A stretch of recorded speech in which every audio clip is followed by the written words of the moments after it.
In a world where voices are silenced, one man refuses to lie down. It's about how hard you can get hit and keep moving forward. How much you can take and keep moving forward. That's how winning is done. He's been punted not once, 40 years they've been trying. not twice, You couldn't fire somebody if they were horrible, doing a terrible job. but 3 times. You're fired. He doesn't tell you what to think, but gives you something to think about. Welcome to the Bonafide podcast with Luke Bonar. And he's not All right, here we go. done Hold your ears, folks. yet. It's showtime. Well, hello and welcome. It's a little bit late today's podcast, but I have a doctor's certificate. Yes. And that doctor's certificate is audible and you can see it on Facebook. Don't make me talk. I just had a tooth taken out and it wasn't much fun and I'm talking funny. What did you do, Luke? Well, Nikki made a pork knuckle. It was crackling and it crackled my tooth. Oh. And I just... So tonight's episode will be delayed until tomorrow. until I feel like it. I wish you hadn't recorded that. I wasn't myself.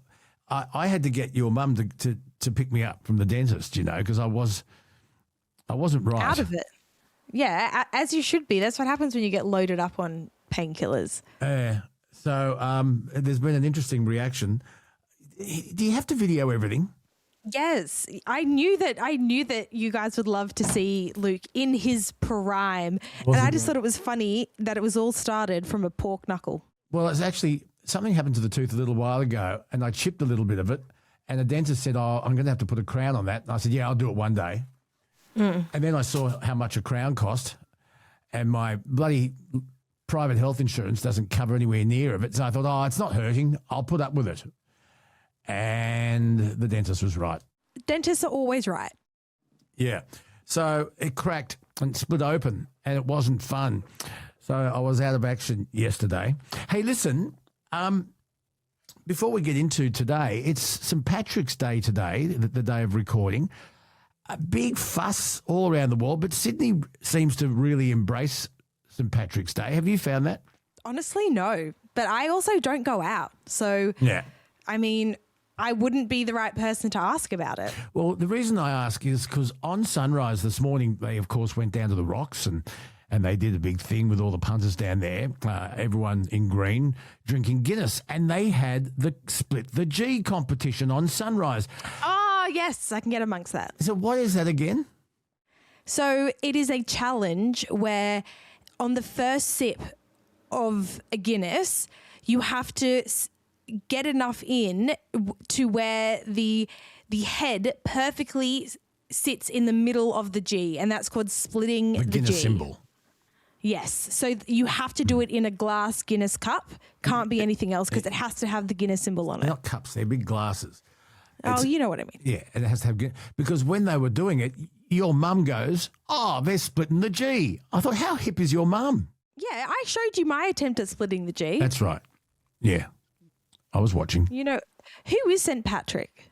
St. Patrick is the, he drove all the snakes out of Ireland, amongst other things. Oh, in the late 1300s AD, Patrick was born in the Britain town of Banner something something. Although he was raised by a Christian father, St. Patrick rejected religion, or he did until Irish pirates captured and enslaved him. Irish pirates. Now that is something I have never thought about before. Irish pirates go, "Arr, to be sure, to be sure, to be sure." Oh my God. So yeah, legend says that St. Patrick banished all the snakes from Ireland. However, this has been discredited as a myth. No. So why did people like him? Like all the animals on Noah's Ark. You're not going to tell me unicorns are a myth, are you? And the Loch Ness Monster and the Yeti? Come on. So it says that St. Patrick may have been the one to popularise the three-leaf shamrock in his pursuits to spread Christianity. It's rumoured he adopted the symbol to communicate ideals of the Holy Trinity. There you go.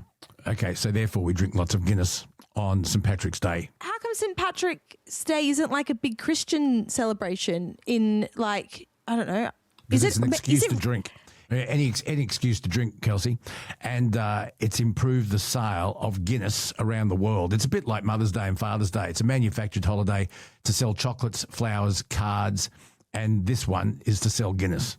Well, you know, that's fun. I can get behind that. Splitting the G. Can't believe it.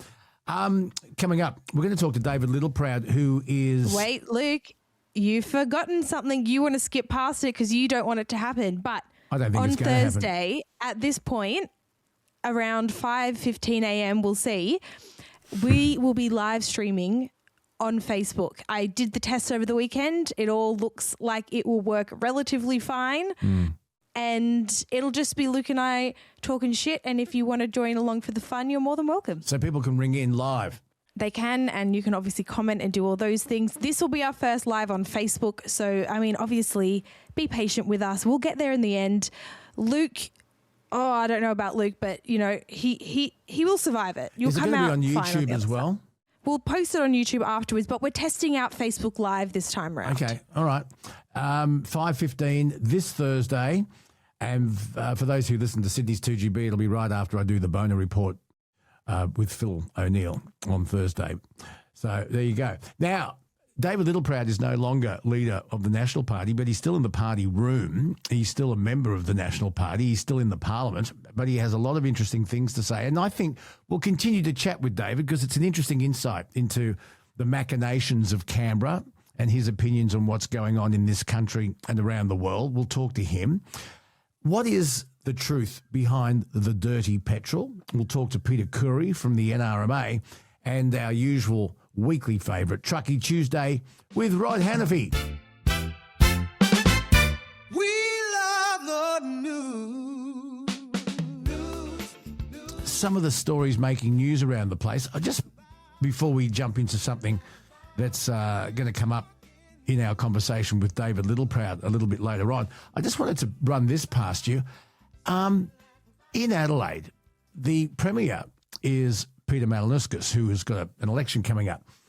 And so he's out on the hustings with voters. He went to Murray Bridge and he's doing what politicians do.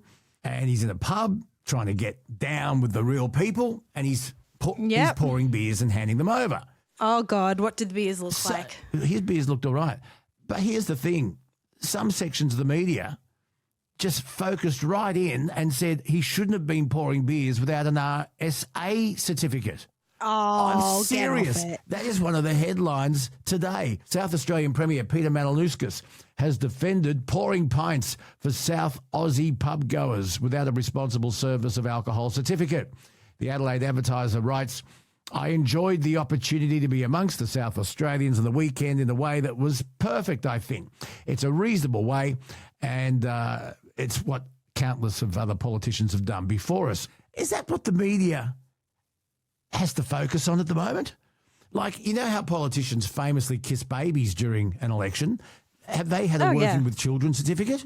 I mean, where do you draw the line? It's ridiculous. I don't know, but it must have been a slow news day because who cares? Oh my God, who cares? Surely there's something more interesting like a to war write in about. Iran that's costing us an arm and a leg in petrol, cutting off our supplies of petrol and diesel, which is going to affect the whole country. We'll talk about that later on in the podcast. And something else we'll talk to David Littleproud about. At the recording of today's podcast, the fifth member of the Iranian women's soccer team withdrew her asylum claim and has left the country. 7 team members, including a player handler, were granted humanitarian visas by the Australian government last week. They seemed very, very keen to take up the offer, and they've changed their mind. And I'll talk to David about this very shortly, but you've got to ask yourself if they've been put under pressure by their government back home. Oh, I mean, I wouldn't be surprised, but what a terrible position to be in. Absolutely dreadful. Terrible position. I'm amazed that the Iranian government allowed the team to travel.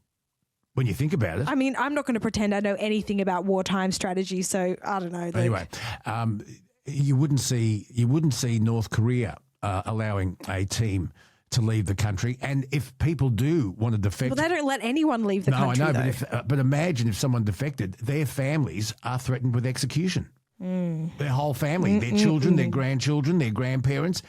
Anyway, very, very sad world in which we live. Now, this is something that you're going to have to explain to me. You know how we now have the social media ban on 16 and under here in Australia? Well, there are some porn sites like Pornhub, RedTube and YouPorn. They've gone dark, not because they're banned, but they're protesting the age verification rules. Is that right? Yes. So this was it spurred a lot of commentary on young people's social media, lots of jokes being made, because I think it was on the same day that the war kind of started or around then, the porn sites went down. And so everyone was going, could this get any worse? What is going on? And essentially, these age verification laws, what they do is some sites are required for you to take a selfie, record a video to verify your identity. And of course, people don't want to do that on a porn site. They don't really want their identification out there. So lots of people are using, VPNs to kind of get around it. The sex workers themselves, they've been warning for years that these codes, which were a long time development between the eSafety Commissioner and industry, may force them off the internet and users onto less secure sites. Because of course, people will then start looking for this type of content in darker places of the internet because they don't want to have to show their face to log into a porn site. And also it kind of, it funnels traffic away from platforms that do have moderation safeguards in place and towards sites that profit from non-consensual and stolen porn as well. So it's a bit of a debacle in the porn industry at the moment in Australia. Well, can I just add this? I was watching, I think it was SBS, and I don't remember the name of the show. It's a studio audience involvement show, kind of like Q&A, but I think it was on SBS, and it was focusing on the porn industry and Australia's involvement. And they were saying by far the number one subscriber porn platform at the moment is OnlyFans.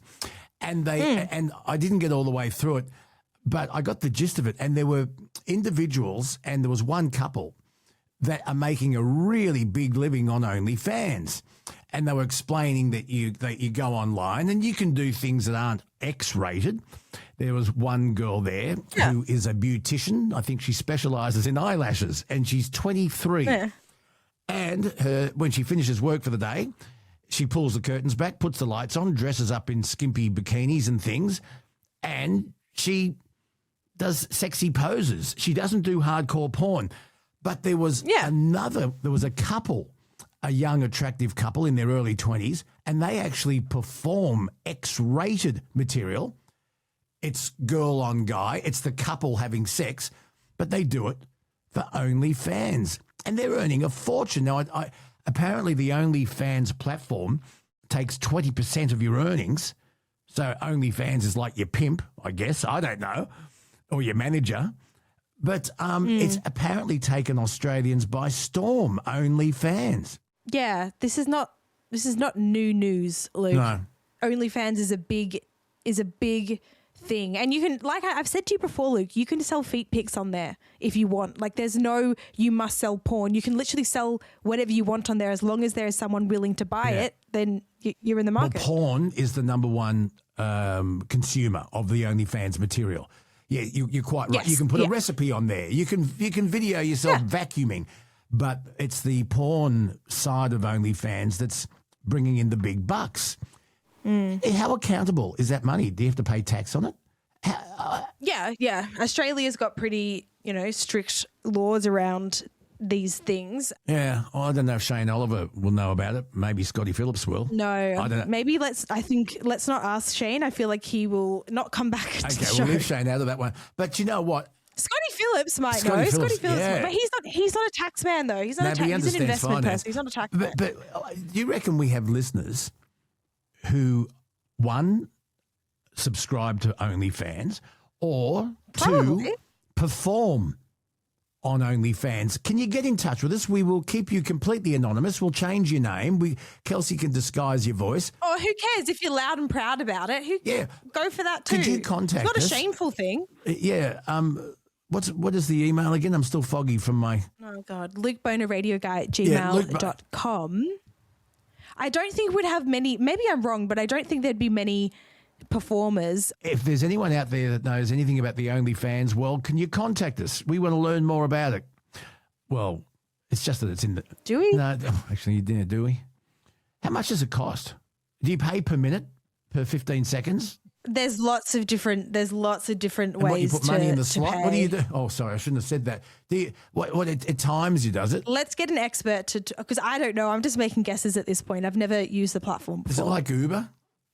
Do you need an app? Let's move on. By the way, speaking of Uber, something very sad happened this week. Our local taxi company, Manly Cabs, which has been around since the horse and cart, they've gone. It's all over. Is it sad? They can't continue to operate. And there are other ride-sharing platforms saying, well, we'll look after the drivers and we'll take you on. But I wonder how many other taxis and taxi companies are doing it tough because of the ride-share competition that's now in the market. I find it a bit sad.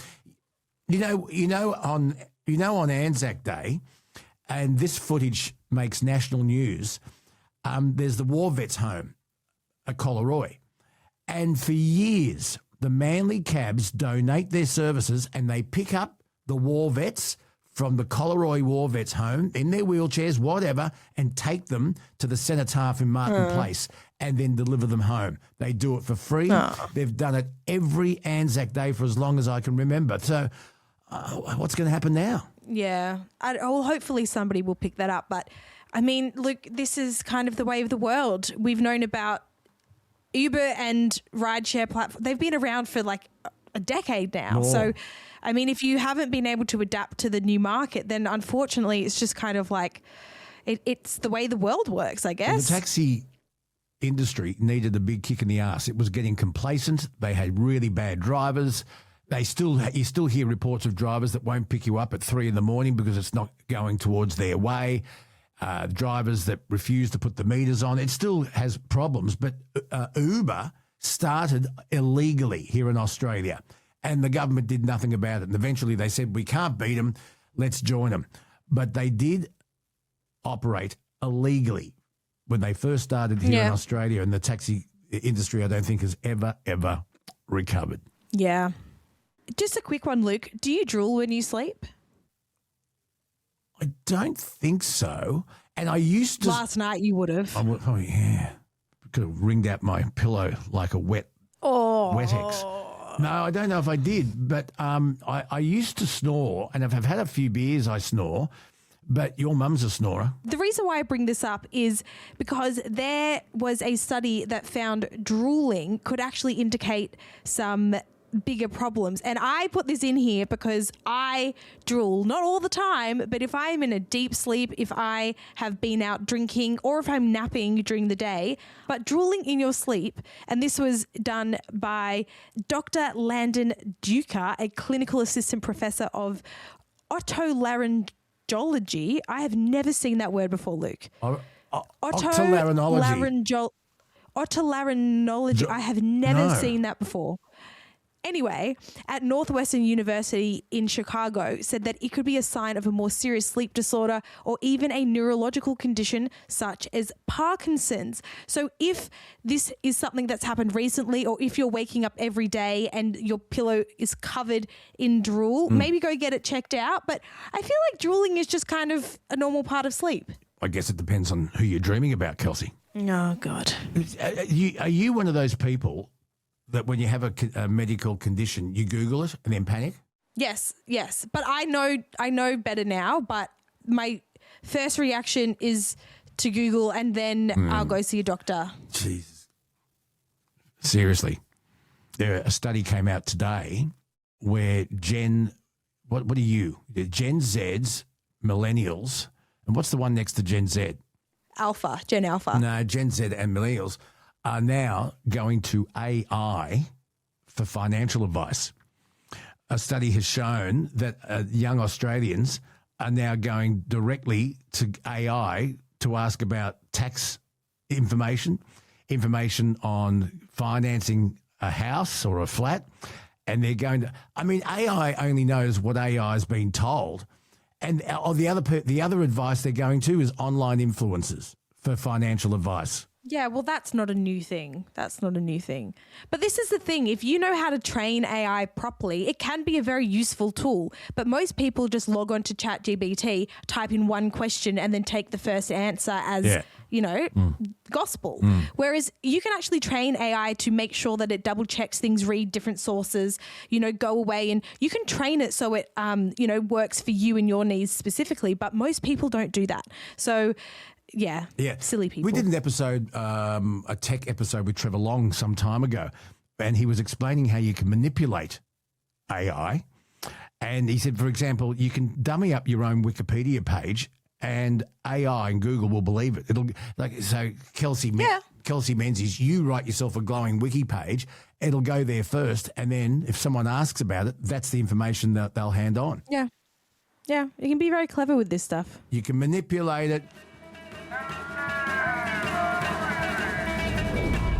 Kelsey, we got an email from Kelvin. Yes, Kelvin said, I was listening to your last episode talking about Rob Farmer, and then you guys mentioned John Travis. Just a bit of info for you guys. Robert Farmer and John Travis are actually in the same pod at Wellington Correctional Centre. Something I'm not proud of, Luke, but I was in the same pod as those two animals 8 years ago. Wow. Here's something that will get under your skin. John Travis is a pod sweeper and he earns $100 per week through the jail. Taxpayers are paying the animal after what he did. How wrong is that? It doesn't seem right, does it? We were talking to Adam Shand about those two people. And next time we talk to Adam, we will probably talk about Anita Cobby because we talked about Gerard Baden Clay. And we talked about Lauren Huxley, and Lauren Huxley is where the conversation started. So we'll get Adam back on in a couple of weeks, Kels, and we'll do a follow-up. But yeah, is it right that people who are responsible for these terrible, terrible, heinous crimes are able to earn a living while, even if it is just sweeping up floors in the jail? I don't know. It's a tricky one. I don't know. All right, Luke, we got a video to watch. It was sent to us by Josh, and this was posted by Michael Gray Griffith on Facebook. So let's have a watch of this. Think to come to St. Clair, or you're going to be in the trouble. Can I ask you a question? No. Of course. Is this a legitimate business? Bro, get out. Hey, get out. That's assault because this is my That's property. Hey. She just broke the $800 glasses. How many times we come here? You broke my glasses. I don't care whatever you're going to say. You broke my glasses. I don't care. I'm not going to speak to anyone. Are you seeing this? Out of here. This is the NDIS. So essentially, Luke, these are two young blokes and they are, I guess, investigating fraudulent NDIS businesses. What they did is they went to Western Sydney, a Western Sydney NDIS provider operating out of the exact same address as a previous NDIS business the Australian government shut down for fraud 4 months ago. And they were using the exact same accountant and the exact same phone numbers. Of course, the people investigating this, they were kind of physically assaulted, verbally assaulted. Wow. At one point, one of these NDIS providers called them the R word, which is not good. So it's just a bit of an insight into kind of what these NDIS providers are doing to kind of skirt the system. I don't know what the R word is. RETARD. Oh, dear. I think I saw these fellows. If it wasn't them, it's another group trying to expose the NDIS rorting. And what they did was they hired a cleaning company to come and clean a flat through the NDIS. And it was their flat. And because of privacy laws, they weren't allowed to leave cameras inside the flat. But what they did was a couple turned up, a man and a woman, with no cleaning gear. Not a bucket, not a broom, not a mop, not a can of Ajax within Khoury, no Windex, not even a Wettex, not even a scourer. And they said, look, we'll be back on Wednesday. Thank you very much. NDIS, yes. And So then they went outside and hid in the car and timed them. They were 25 minutes. They stopped the clock, and it was all done in real time. And they left. This couple left without a broom, without a bucket, without a bottle of Windex, nothing, no clean tools. They went inside, and nothing had been done. But in the waste paper bin in the toilet were tissues. The guy's own tissues. So maybe they've done a bit of a wipe here and a wipe here with a tissue. Oh God! Well, then on the YouTube video, the invoice comes in, and they charged $200 and something, 2 hours, and they were there 25 minutes. So bad. So I don't know what the part 2 to that story is, but I watched that on YouTube the other night. Unbelievable. And you got to ask yourself, how often does that go on? Oh, very often. All right, Luke, we got another email and I guess a voice message from Armani. I bet he's dressed well. Oh, I don't know. He said, "G'day, Luke. I have written a song for truckies and bus drivers a little while ago. I was wondering if you can take a look at the lines and see if it can be made into a catchy tune." So this is the raw version of his song. Okay. I have since asked Armani to send me the lyrics, and then I can get AI to maybe turn it into a tune. I'd love you to. But this is the raw version of it, Luke. So just, listen with a grain of salt, I guess. It's not the finished product. Okay, but let's it's see a what you demo. think. It's a demo. G'day, do you mind? I know you might be a little late. How's it going in that land? Did the kids drive you insane? I know you might be a little late, but there's no reason to give me hate. Keep it nice, keep it steady and straight. I know you might be a little late, your boss will probably yell out, "Late again, man." He says it out loud. We are Sydney mob, we're desperate, cause we don't wanna be late. The boss is a cunt, and I get it, mate. But here's what I ask from you. Let's not become tonight's 6 news. A good looking man. Okay, I've had enough. No. Kelsey, if this was the voice, my chair hasn't turned. Okay? Now, we'll get the lyrics. You're going to have to clean that up a little bit. It's not floating my boat, Kels. Grain of salt and all. I think let's put it through AI and let's see if it can. Please, we've got to have listeners with more talent than that, haven't we? The lyrics are all right. I couldn't really understand it except for the expletive. Yes. So let me put it through AI.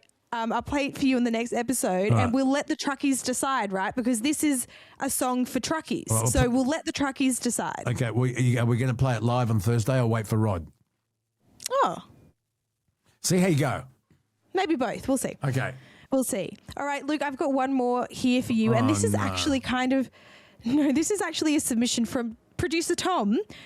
We got access to some of the night shift archive audio recently, and Tom said, "I've got to play this particular one for you." Oh, no. So are you ready for this? Oh, no. I have no idea. What's he found? Now, on Friday during the Man Cave, we're going to start a new segment. I don't know how it's going to go, Thomas. I came up with the idea just randomly last Friday. Because remember, Hey Hey, it's Saturday, and they had that segment, Red Faces. And I thought we need to inject a bit of fun into the Man Cave. And I thought, why don't we have a segment called What Do You Do? Now, it's got to be something we can hear. If it's mime, if it's sign language, if look, it's radio. Work with me, folks. Work with me. Dancing, possibly not, but tap dancing, yes.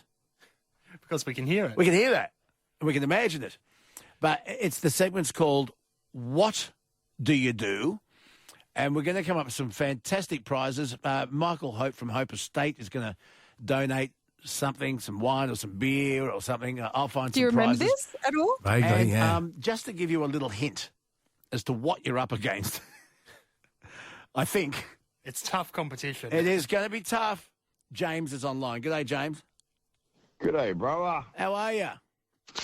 Very well, sir. How are you? I'm very good. James, tell us a bit about yourself. That's what they say on these shows. James, tell us a bit about yourself. Where are you from? I'm from Tasmania. Good on you. Born and bred there? Born and bred, sir. Okay. And what do you do for a living, James? I play harmonica. Fantastic. How long have you been playing the harmonica, James? Since I stopped breaking guitars, sir. This is what... Since I stopped breaking guitars and people stopped stealing guitars from me. Yeah, fair enough. I'll give you a riff, brother. Okay, now, folks, this is James from Tasmania in Hobart in Tasmania. Hobart Town, brother. Hobart Town. This is what you're up against for What Do You Do on Friday during the Man Cave. James. This is what we do in the man cave, brother. Okay. With a couple of beers and a coffee too. Thanks.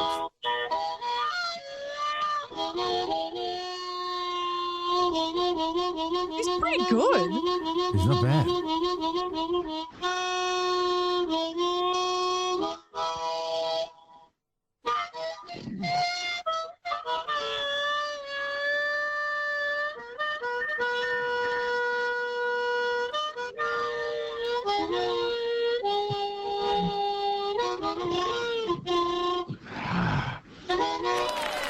Okay, there we go.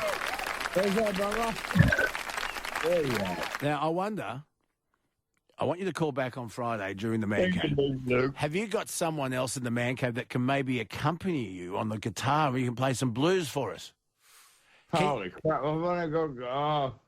I'm not learnt to be John Lennon, but I've got a guitar in my knapsack. Yeah. Can you play the guitar and the harmonica at the same time? I'm trying, brother. Like Bob Dylan. Exactly like Bob Dylan, who I love. Yeah. He's so drunk. He's had a few Jack Daniels, I think. He has just fallen over, hasn't he? Yeah, I mean, I could have as well. After all that breath, James has just fallen over. There was a lot of it in him. We actually heard him hit the ground. It was a big breath. It was a great effort. So he's gone. Do we need to call paramedics? Can you check? Are you all right? I might just check. Can you ring him back? Can you?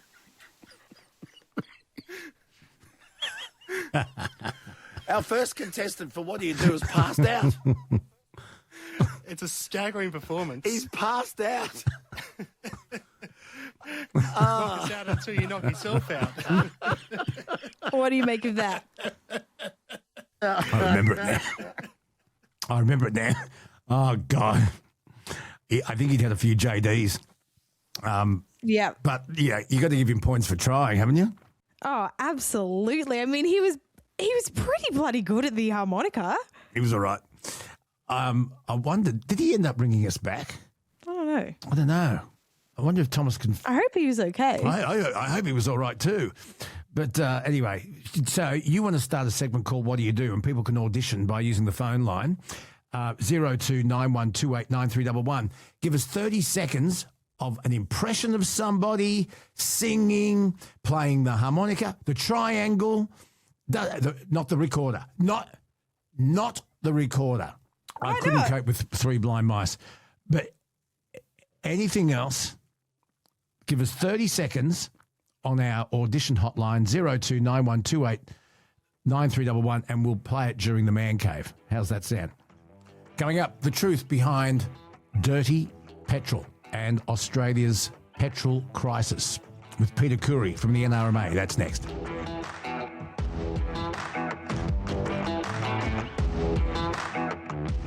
Well, as we all know by now, the Australian government has made a major announcement about our fuel supply, or the short-term solution to our very real problem, our fuel supply. It's going to release a stockpile of previously restricted high sulfur fuel. Now, everybody's referring to this as dirty fuel. So does it deserve that label? Let's look into it. Now, this easing of Australia's fuel standards is going to release an additional 100 million litres of fuel per month, and that equates to about 2 days of extra supply, and that'll be in place for the next 60 days. Now, while the additional fuel supply will be of lower quality, the NRMA is urging motorists, hey, listen, don't worry about filling up with the so-called dirty fuel. Apparently, it's not really dirty fuel, and it's fuel that we used to use not so long ago. Peter Khoury is the NRMA spokesperson. He's the expert on all of this. He's with me now. G'day, Pete. G'day. Well, Pete, let's go through this. What exactly has happened? We know about the war in Iran and the Hormuz Strait, and the United States says it's working on gaining back control of that strait so world supplies of not just fuel but everything else can get through. But what has the government decided to do? Can you explain it for us? Yeah, so there are two things happening at the same time. One is the government announced that they're going to release about 100 million litres of fuel out of our strategic reserve, mostly diesel, which we meant to stockpile in the event that the tankers don't arrive. And that historically is meant to be for like the Army, transport services, emergency services, if we find ourselves in a situation where we're completely shut off and there's no more oil or fuel coming into the country. That's never happened before. That's what that reserve is for. We have about 30 days of diesel and 30 days of unleaded, and they're releasing some of that, about 20% of it. The priority is the diesel, and it's going to go into regional communities so farmers and transport and trucking companies can access it. The other thing that they've done is they've lapsed or relaxed the fuel quality standards that were introduced a year ago. And so that's a completely separate issue, and it only applies to unleaded fuel. Australia historically was selling fuel that had a lot more sulphur in it that, say, the developed world was selling. Sulphur is just a natural part of crude oil, but it's not good for the environment. And with the new cars coming online, the Euro 6 standard vehicles, many of them coming out of Europe, coming online that are more fuel-efficient vehicles, they need the better quality fuel to perform to their maximum ability. So Australia basically introduced a rule that said we're going to start, in the refining process, we're going to extract most of the sulphur out of our oil, out of our fuel, to make it cleaner, in brackets. By reversing that policy, it just means that the fuel that we were buying up until a year ago, some of it will be back on the market. People shouldn't worry about it hurting their cars. It's the fuel we've been using for 100 years.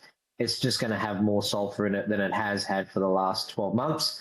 And it's only a short-term measure, so they're only going to do it for 2 months. Now, when I open the petrol cap of my car, it says 98 RON. Now, will cars that take 98 or people that prefer to put 98 in their cars, is this so-called high sulphur dirty fuel going to be in the 98? Yeah, well, yes, because it's always been in the 98. So most of the sulphur, the heaviest amount of sulphur is in 91. There's about 100, well, there was 100 million parts per million, so 150, and it's been reduced down to 10. So they've extracted almost all of that sulphur, which is in line with the standards overseas.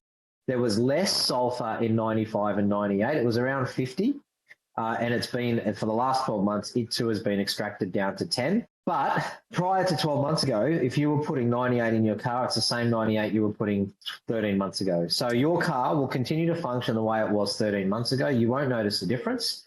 It's the same fuel, except the standards got improved. There's less sulphur in the last 12 months. We're just going back for a short period to what it was like 13 months ago. Okay, so we changed our standards not because the higher sulphate was hurting cars, but it was hurting the environment. Is that correct? Yeah, almost. So definitely it's better for the environment to have less sulphur in your fuel, but also the lower sulphur levels ensure that if you buy a new fuel-efficient high-performance vehicle from Europe and some of the manufacturers from Asia, you're not going to get the performance levels with the highest sulphur. And so those manufacturers were just sending their best cars to other countries because they're not going to sell them here because you can't get the real benefits of the fuel efficiency. By ensuring our fuel standards are the same as theirs, it just means we've got more options when it comes to buying new fuel-efficient vehicles that meet the Euro 6 standards. Up until the introduction of these new rules, our fuel quality was on par with the developing world, and these rules brought them on par with the developed world. The issue is to extract that sulfur in the refining process, it takes longer and it's more expensive. So by laxing the laws or the standards, the government has just ensured that our refineries can produce fuel at a far greater rate and get it out into the community. It is a little bit more expensive, but you don't really notice it at the bowser because the process takes longer. And it only applies to petrol. We did this with diesel back in 2009. So our diesel standards have always been, since 2009, have been at that level. So it doesn't affect diesel. Okay, let's get to diesel. This country runs off diesel. I mean, for those people who drive their motor cars and rely on them for work, yes, there's a lot of them. And not everyone has access to public transport, which is a shame. However, truckies rely on diesel. Farmers, there aren't electric trucks running around that work efficiently, and there aren't electric ploughers and headers and electric farm equipment that farmers need to produce. And I know our fishing industry is under threat because those boats that bring seafood to our shores and to our markets, they run off diesel.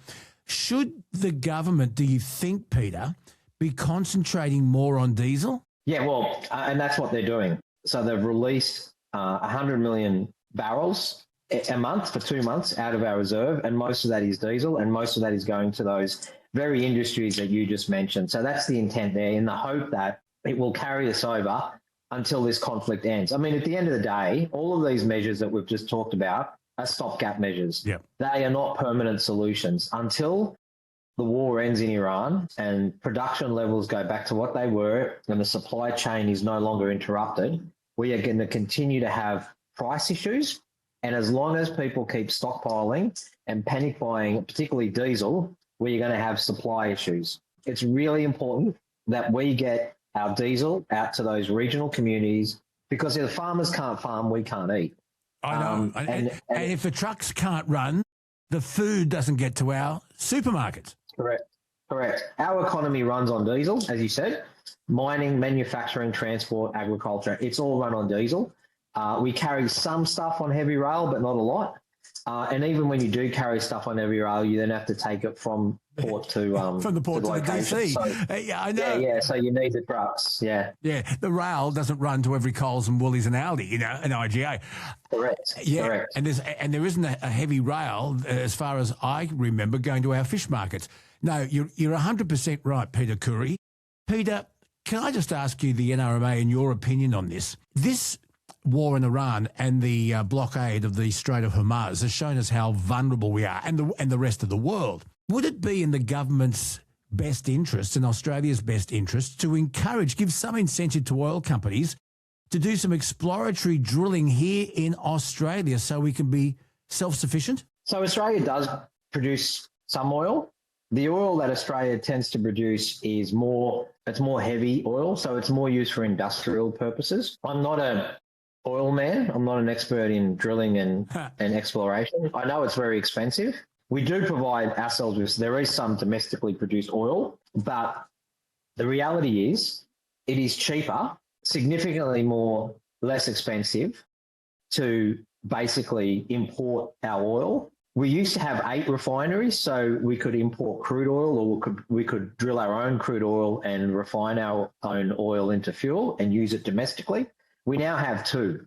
And the reason for that is because the scale of operation is so much cheaper for the oil companies to basically buy the refined fuel from Asia and bring it here. It's something like a scale of 3 to 1. So it's 3 times more expensive for them to keep our 2 refineries open here in Australia than it is for them to import refined fuel from Asia, diesel and petrol. Now that comes with a strategic risk. Yeah. And the previous Morrison government invested hundreds of millions of dollars in upgrading those 2 remaining refineries to keep them operational, because otherwise, well, first of all, they were very old, and second of all, we're keeping them open basically for strategic purposes, as we've seen in the last week. Now, the International Energy Agency, the IEA, of which we're a member, recommends 90 days of reserves. Why is it that Australia only has 30 to 35 days? Yeah, that's a very good question. So we've got about a month's worth of diesel and a month's worth of petrol, and you're absolutely right. The recommended period is 90 days. We only have 30 days. Again, To increase storage capacity, which is what we would need, it would cost tens of billions of dollars. We've never tapped into that reserve before because at no time in our history have the tankers ever stopped coming. And to be honest, the only reason we're releasing this reserve is to cover the gaps which were brought about by the increase in demand. You know, at some areas, people were buying diesel at 4 times the rate that they normally would. So had we been buying our diesel at the normal rate, we would not have experienced the level of gaps that we currently have because we know that the tankers are still arriving as they were before the war.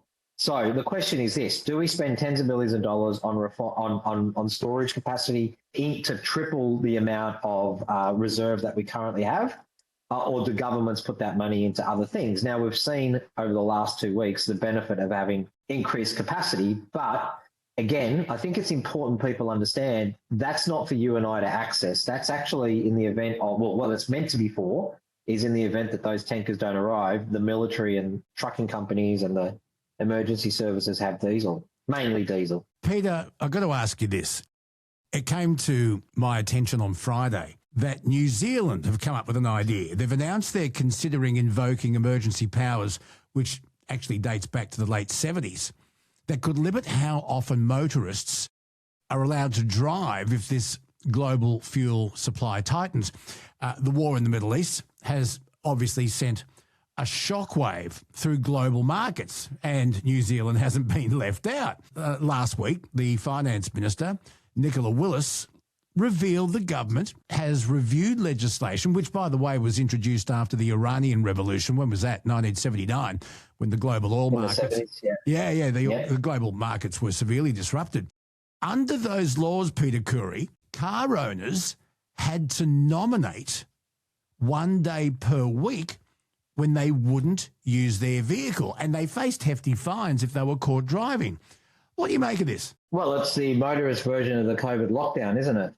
Isn't it? So, or Peter, when we're in drought, the odds and evens watering system. Correct. Look, we don't believe we are there yet. We acknowledge that supply chains have been affected by the war, and that's been exacerbated by panic buying. If you were to restrict movement, you're restricting economic growth. It would almost certainly guarantee a recession.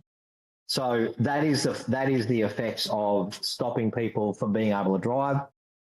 It means that parents can't take their kids to school. They can't do the grocery shopping. If they're not doing the grocery shopping, they're not spending money. So you've just pulled a lot of investment out of the domestic economy. And so it will have a profound effect right across the community and the economy. And I just don't think we're there yet because, as I said, something like 18 tankers of oil have already arrived in Australia this week and another 33 are on their way, which is on par with what we would normally receive.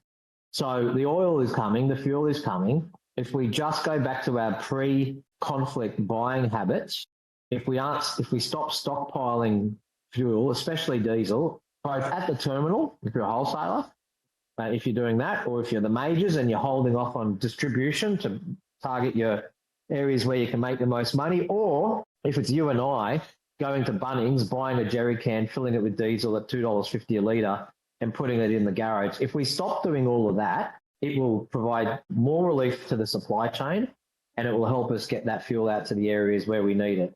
I think it would be a pretty dramatic measure to stop people's movements.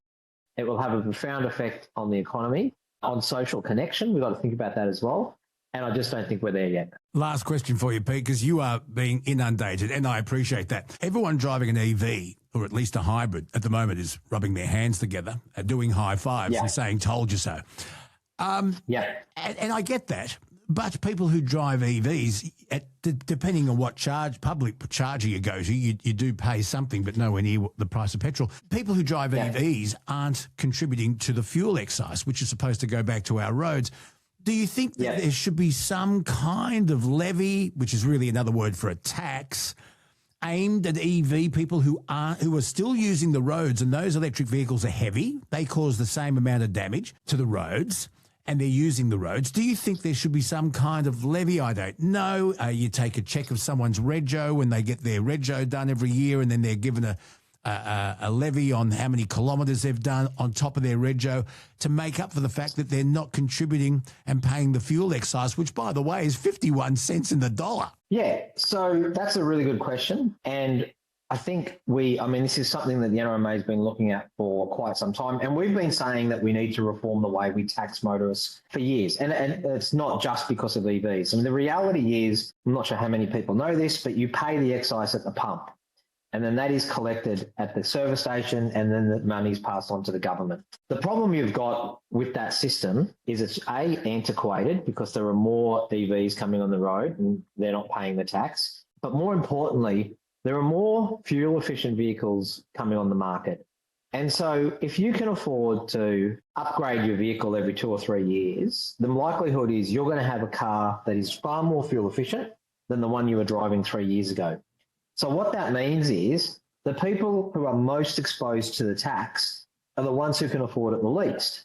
It's families in the outer suburbs that don't have the access to public transport that they need. They either regional or remote communities that drive longer distances or drive heavier vehicles because they have to because they're on property. So by definition, they are exposed to that tax more than everybody else. So we absolutely need to reform how we tax motorists. A road user charge system where you pay per kilometre is ultimately going to be where we end up. We just need government to have enough courage to begin the conversation with Australians, because historically Australians don't like those two words, tax reform. So yes, EV owners would get caught up in that, but that would mean that they are paying the same tax at the same rate as everybody else. It would be a like-for-like swap. It means that we're no longer collecting the excise, because in time that revenue is going to fall as more and more Australians buy fuel-efficient vehicles or EVs or plug-in hybrids. So the amount of fuel we buy over time will fall, so will the tax.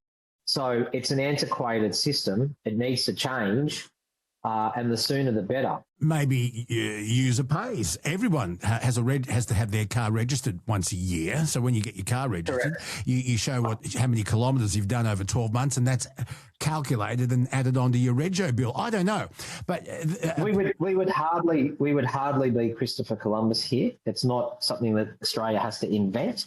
There are various models that we could adopt, and the adoption could be simple as at the service level, when you're getting your car service, you hand over your odometer. And that's when you pay the tax based on the kilometres you drive, or you can do it quarterly, or there's any number of methods that we can adopt to record how far you've driven and then work out how much your tax is. As long as it's like for like we don't want people paying any more tax than they already are, because they're paying plenty of tax as it is, but it can be done, and therefore you could apply it to EVs, plug-in hybrid, or your 20-year-old Holden. Yeah, I mean, people in regional areas don't have access to public transport that people in the cities have. Correct. So that would definitely not benefit them. It would seem unfair. And if you do user pays, I mean, let's just face it, Peter Khoury, the fuel excise collects about $18 billion a year, and then you've got GST as well. It would have to be fair, so people in regional Australia weren't put at a disadvantage. Well, they're already put at a disadvantage because they are, by definition, driving longer distances and they're driving bigger vehicles. So their fuel consumption is going to be higher than, say, mine, because I live, not far from the city, and I've got access to public transport and I'm not driving anywhere near the distances they are. So the way the current model works means that they're already overly exposed.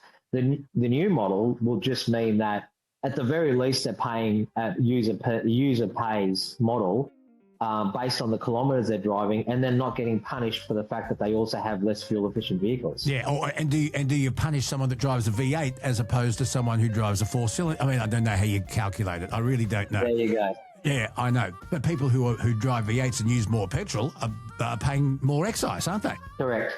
Yeah. Peter Khoury, there's always something to talk about. Thank you so much.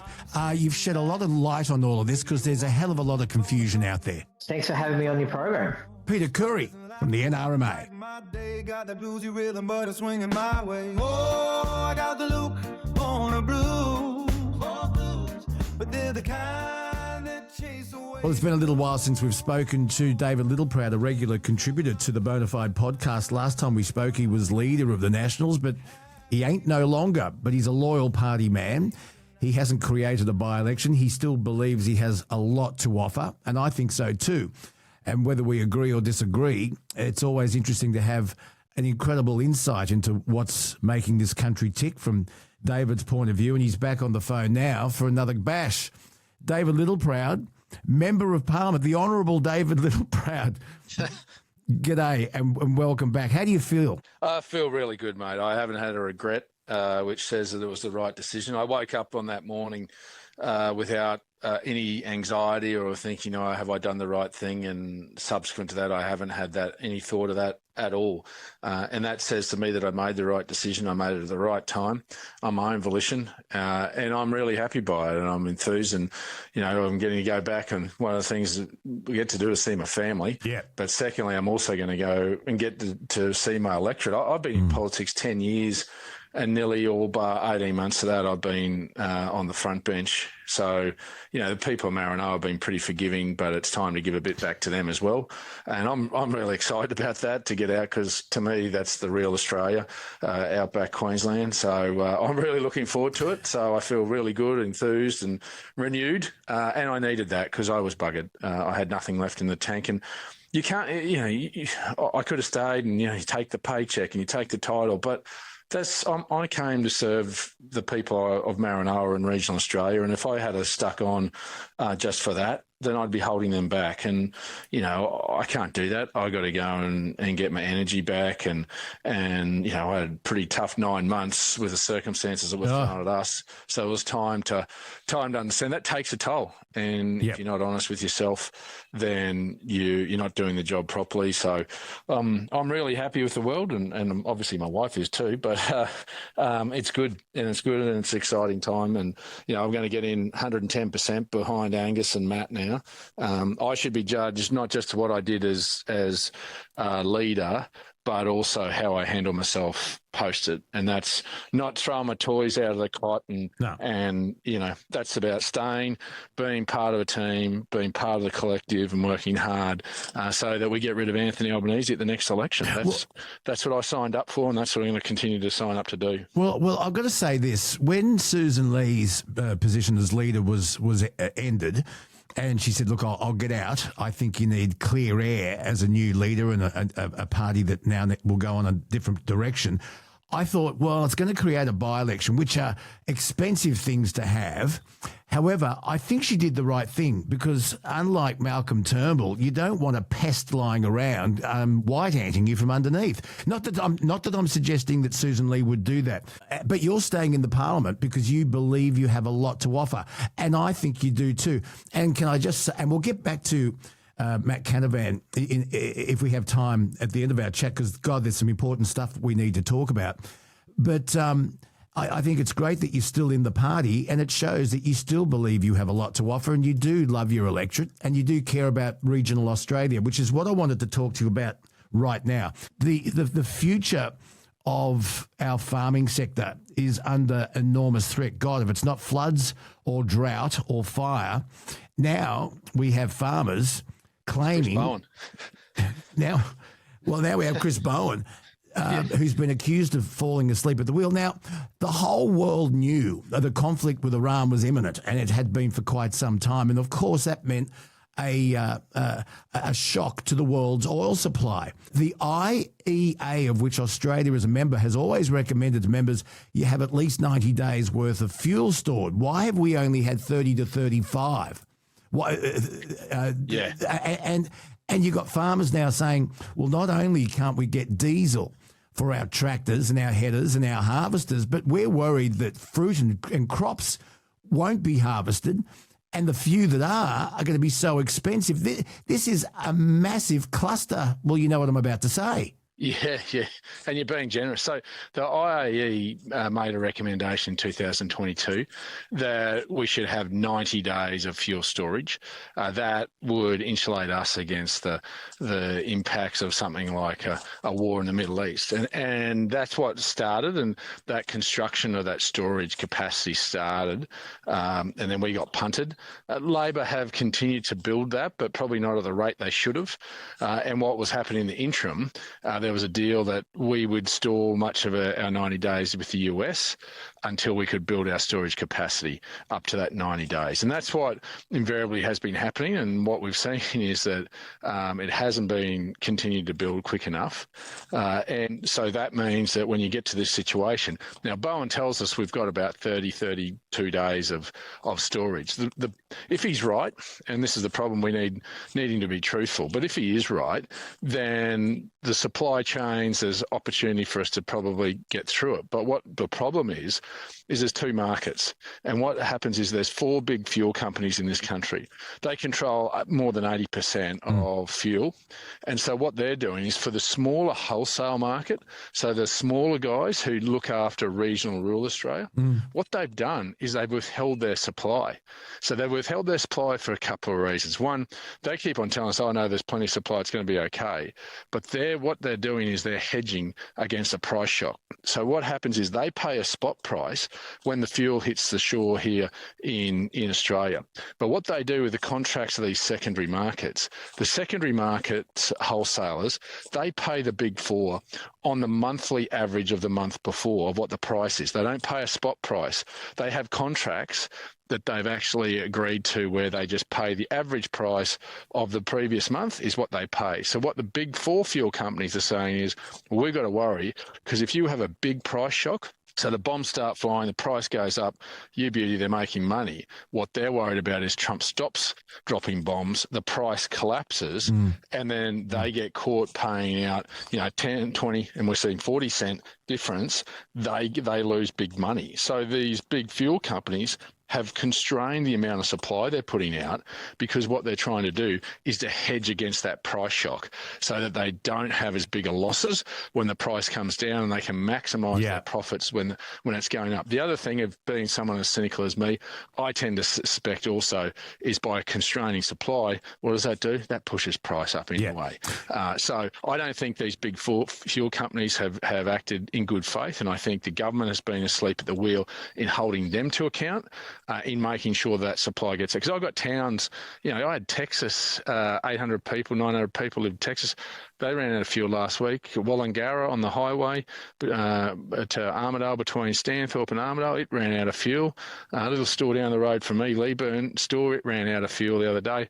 But there are farmers that just can't get the fuel out of their distributors. And just for the icing on the cake, what I'm now hearing is these big four fuel companies, they're coming out into some of these regional areas where there's big agriculture, and they're sending their fuel reps to say, well, why don't you sign up with us? So they're trying to take away the customer of the smaller wholesale. These people are unconscionable. And, this is where I'm trying to get some more information on this, and the ACCC should get themselves involved, because if they are constraining supply, one, to keep price up, two to also then take market advantage of new markets, taking out other their competitors' markets, then we've got a real problem. So this is why I think there needs to be a government that's alive to this. Bowen didn't think about it because all they did was prioritise all the service stations in the cities. The big four just go, we'll prioritise all our supply into the capital markets. We get the spot price, we're okay.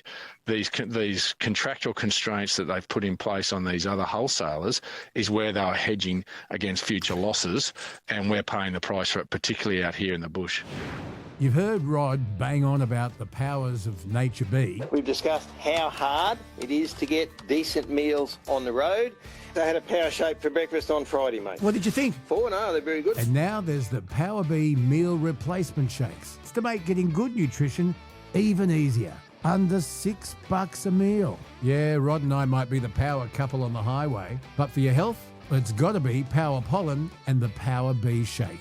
And Nature B's also knocked off 10% for you legends out there watching this. All you have to do, use the code Luke10 at checkout. Jump onto natureb.com, always use in conjunction with a good diet and regular exercise. David, let's talk about this so-called dirty fuel, which I don't know if it's a fair name. It's high sulphur fuel, and it's fuel that we were using in our cars as late as December last year.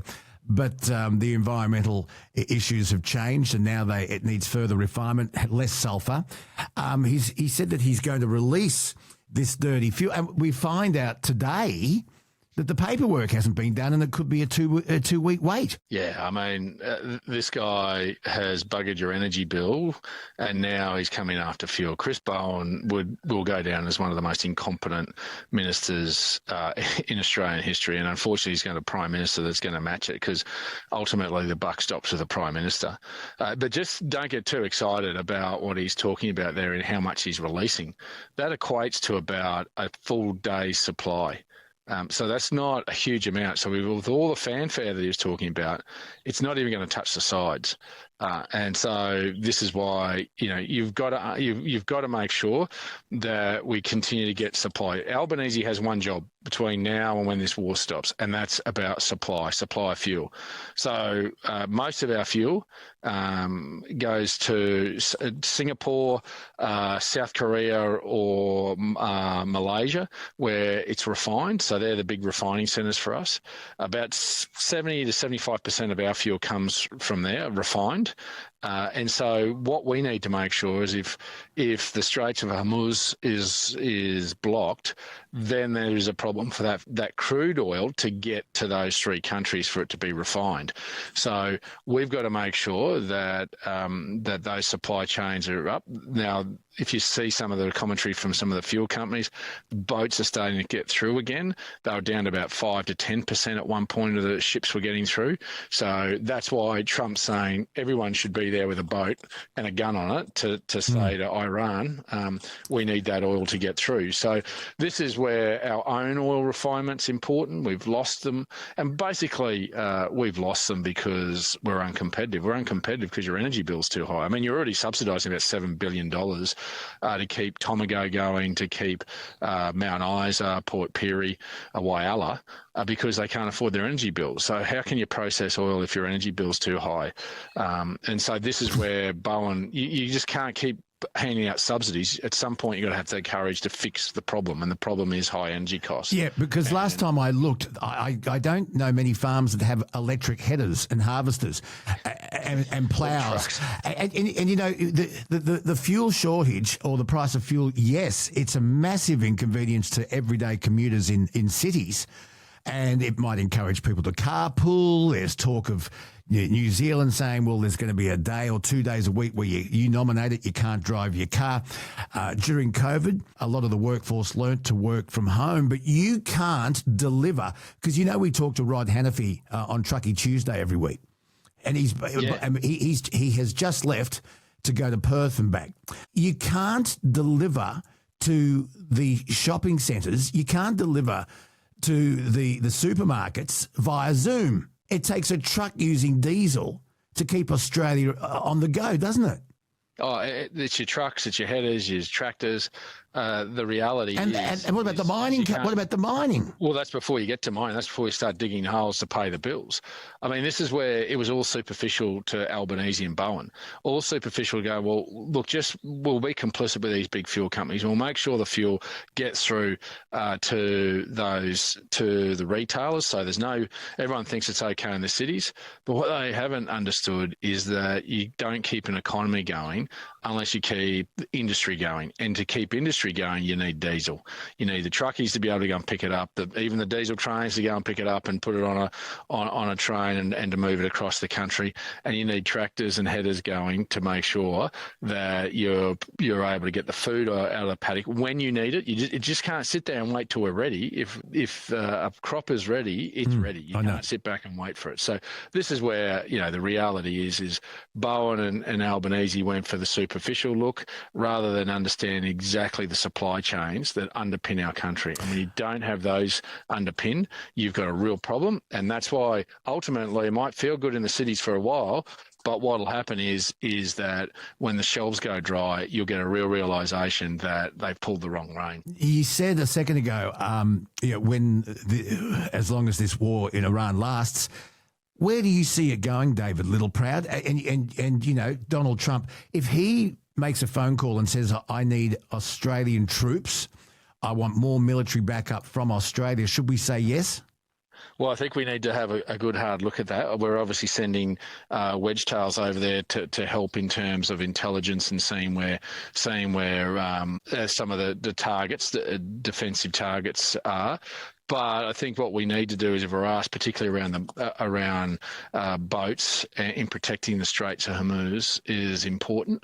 I think a land conflict, we need to see what happens with the regime. So, look, we've been with the US many times, and it's important we stay as an ally. But I think we need to get a full understanding of what they're asking for. I don't know how long this conflict will last. I mean, just to understand this: if we're hurting, just understand the United States will be. If their fuel continues to go up too, Trump's going to have domestic issues over there, and what he's also got coming at him and the Republican Party in November, the midterms, is what we call the midterms, exactly. And if he loses the Senate or the reps, he's a lame duck president for the balance of his 2 years, because he can't get anything through the legislators. So I think you'll find that there will be a balance here, that Trump is trying to do as much as he can, as quickly as he can. Hopefully, I mean, I even saw reports this morning that his Minister for War is saying that, well, there's probably a couple of weeks left in this. I hope there is. I hope there's also regime change, and that people of Iran are empowered with whatever mechanism to empower them to take back their country away from this tyranny of the regime that they have at the moment, because that is important. And what we don't want to do is repeat the mistakes of Iraq. We want to make sure that this isn't the will of the West. This is about empowering those in the Middle East. There's other Gulf states that live peacefully and without tyranny, and we need to empower those Iranian people to take back control through democracy or whatever regime they have, one that allows people to be free and to be part of a global community that we all get on with and understand our role in and share, particularly when you're controlling oil. Let me just get inside your head now. I understand your answer will be purely speculative, but I'm very keen to ask your thoughts on the women's Iran soccer team. As at the recording of today's podcast, it looks like 5 have flipped and said we're going back. They were offered humanitarian visas, but including the captain now has said, no, I'm going back. What sort of pressure do you think they're under? Yeah, I suspect a lot. I mean, they'd also have family still back in Iran. And I suspect that the regime would be leveraging their safety, make a point of this. So, this is tragic circumstances, and this is why we need to empower the people of Iran. We don't repeat the mistakes of the past in Iraq, and we don't impose our will there, but we maintain a role that ensures they understand what the rule of law is globally, and that if there isn't, there's a consequence, so these regimes don't take their course again. But, this is where I would suspect that those families have been leveraged. These are bad people. These are people that would do harm to us and to our way of life. It's important that proper process was adhered to during this. And when I say that is that, that while I have every sympathy for them, and particularly innocent Iranians, there are Iranians who are part of the regime that would want to come here and to try and cause harm. We saw that. They were part of much of the discourse we saw in Sydney and Melbourne with anti-Semitism. In fact, we had to ban the ambassador. So I think it's important we use our processes to make sure those that are staying pass our security test, but pass our values test. We shouldn't discriminate on race or religion in this country who comes here. We should discriminate on those who don't have our values and don't believe in our way of life. And I think so long as those checks are done, I would make every encouragement for those young ladies to stay, but understand the circumstance in which they're under. Obviously, some of them are probably, I would suspect, saying they've got to look after their family. Let's get back to you and the National Party, Matt Canavan. I've spoken to Matt Canavan on this podcast and indeed on free-to-air radio when I was at the Triple M network and 2GB, and I get on fine with him. I mean, he's full of ideas and he's got lots of energy, and I hope that he can continue to talk to me. We've put the invitation out there. He didn't have his feet under the desk very long when we asked, so hopefully we'll talk to him soon. But can you lead a major party from the Senate? Because that's always been thrown at Pauline Hanson, who's gaining momentum and gaining traction. That you can't be a leader of a major party and do it from the Senate. You have to be in the House of Reps. Your thoughts? Yeah, well, that's the convention. But with the National Party, you're never going when well, I shouldn't say never, but we've never held as many seats as the Liberal Party. So the Prime Minister always has to come from the House of Representatives because that's where government is formed.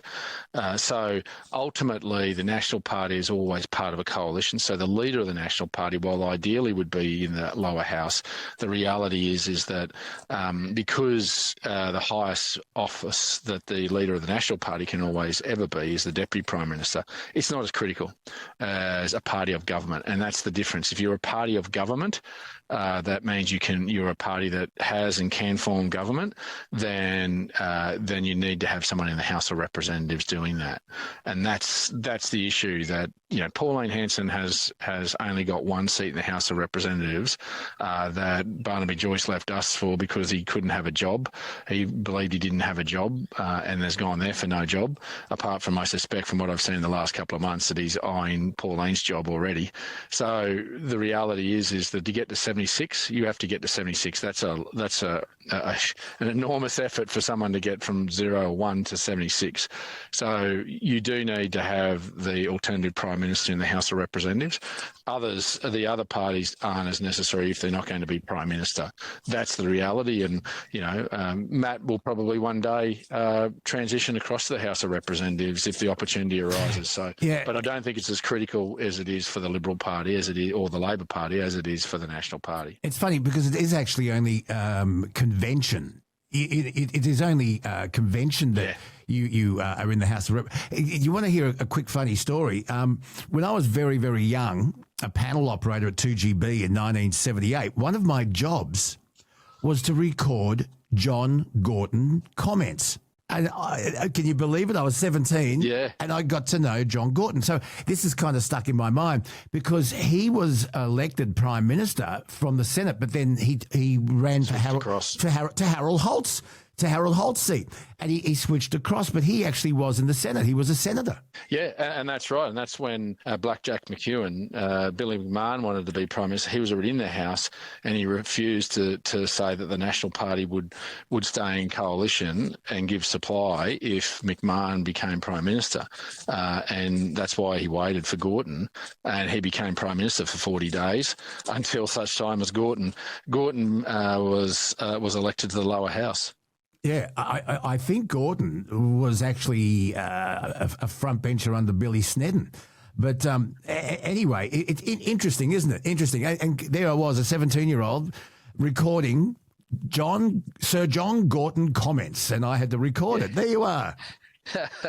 Well, before my time, mate. But not that long. Don't make me. Don't. But that is the reality. It's a strange place in Canberra, and anything can happen. And I think we're in uncharted territory at the moment, and anything could happen. Listen, can you and I continue to talk regularly because I love it? Happy to. Yeah. No, happy to, mate. I'm not going anywhere. I haven't died. Still there. So as many have come forward and geez, can we still talk? I said, mate, I haven't died. I'm still around. I'm just going back and getting some energy for what I do and make sure that I can make a contribution. And if I can't, well, then I will be honest again and say, well, I'm out. But at this stage, I still have a contribution. It just wasn't leader of the Nationals. Well, I've got to be honest. You sound like a different person. Yeah, I am. I got to tell you, I was buggered. I literally was. I knew I was going when the party room decided they wanted to go back to the Liberals and Susan Lee was still there. I couldn't do that, but I had to stay on until Susan was beaten. Otherwise, had I gone, she would have probably still be there. So it was important. I actually got us through to a new leader, but then was honest with people and just realised that I didn't have the energy to do it. It's just sapped the life out of me the last 9 months. And so if you can't be honest with yourself as something as important as representing people and representing the country, then I don't think you should be there. So I've done what I think is the right thing by myself, my family, but more importantly, the country. And now it's time to get in and get behind Angus and Matt as far as I'm concerned. That's all I'll be doing. David Littleproud, always good to talk. We'll talk again regularly, yes? Yeah, thanks for having me. We got the Truckie Tuesday blues rolling down the line from the coast to the desert where the railroad shines. Australia wide, we're home.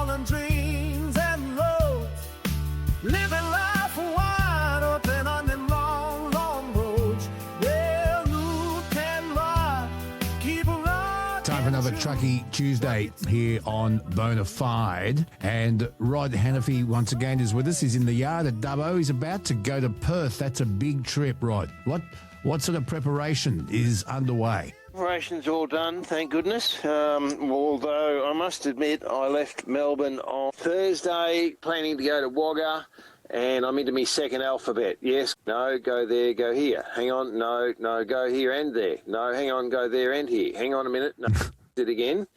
So I said yesterday, if you change it again, look out. So now we're settled. Back yesterday, I've had my 24-hour break at home, sort of, and just got to fuel up and hook up, and then there's another driver. He's just getting his set ready as well. Are you doing a double up? No, he's got his own truck and his own trailer. He said he banged his knee, so he rang me up and he said, "Oh, I hear you're going to Perth." I said, "Yeah, so do I." Well, I banged my knee and I'm a bit crook. He said, "Do I mind if I travel with you just in case?" And I said, "No, that's fine, mate." So how many stops between Dubbo and Perth? How long is it going to take you? And we'll get into this a little bit later on. How much fuel? Yes, that's the thing, see. So I carry about 1,500 litres. He's about the same. Get to Port Augusta in 14 hours. We'll probably end up stopping the first night somewhere short of Port Augusta. And then the second day, who knows, maybe the border. I've got to go to Kalgoorlie with one trailer. Got to drop the second trailer, unload the first, and then move the dolly to the back and put that trailer at the front. And then we get to Northam and fuel there. So let's hope they've got plenty. You've got to drop one trailer and then go in with each individually and all that sort of fun. It sounds like a lot of fun. And we'll talk about the availability of diesel in Australia in just a little while, a little bit later on in this chat, because it's diesel that keeps the country running. I mean, if you need your car for work, we've learnt during COVID that people can work, or some members of the working community can work from home, but truckies can't. Our groceries don't get on the shelves of the supermarkets by Zoom. So we'll talk about the fuel crisis in just a little while. But first of all, time to catch up. We'll go into our inbox if we can, Rod. We've had a voicemail from a listener. The NHBR always target us, but I was following a vehicle the other day after the body truck incident. He obviously didn't really care that he had 4-ball drive tyres. But I was following a car down the motorway, heading out to go and do some deliveries for the next day, and the wheel was wobbling that bad. You know, I was worried about snapping the wheel studs and flying off. Like, when does the NHVR start looking at cars and some of the conditions they're in?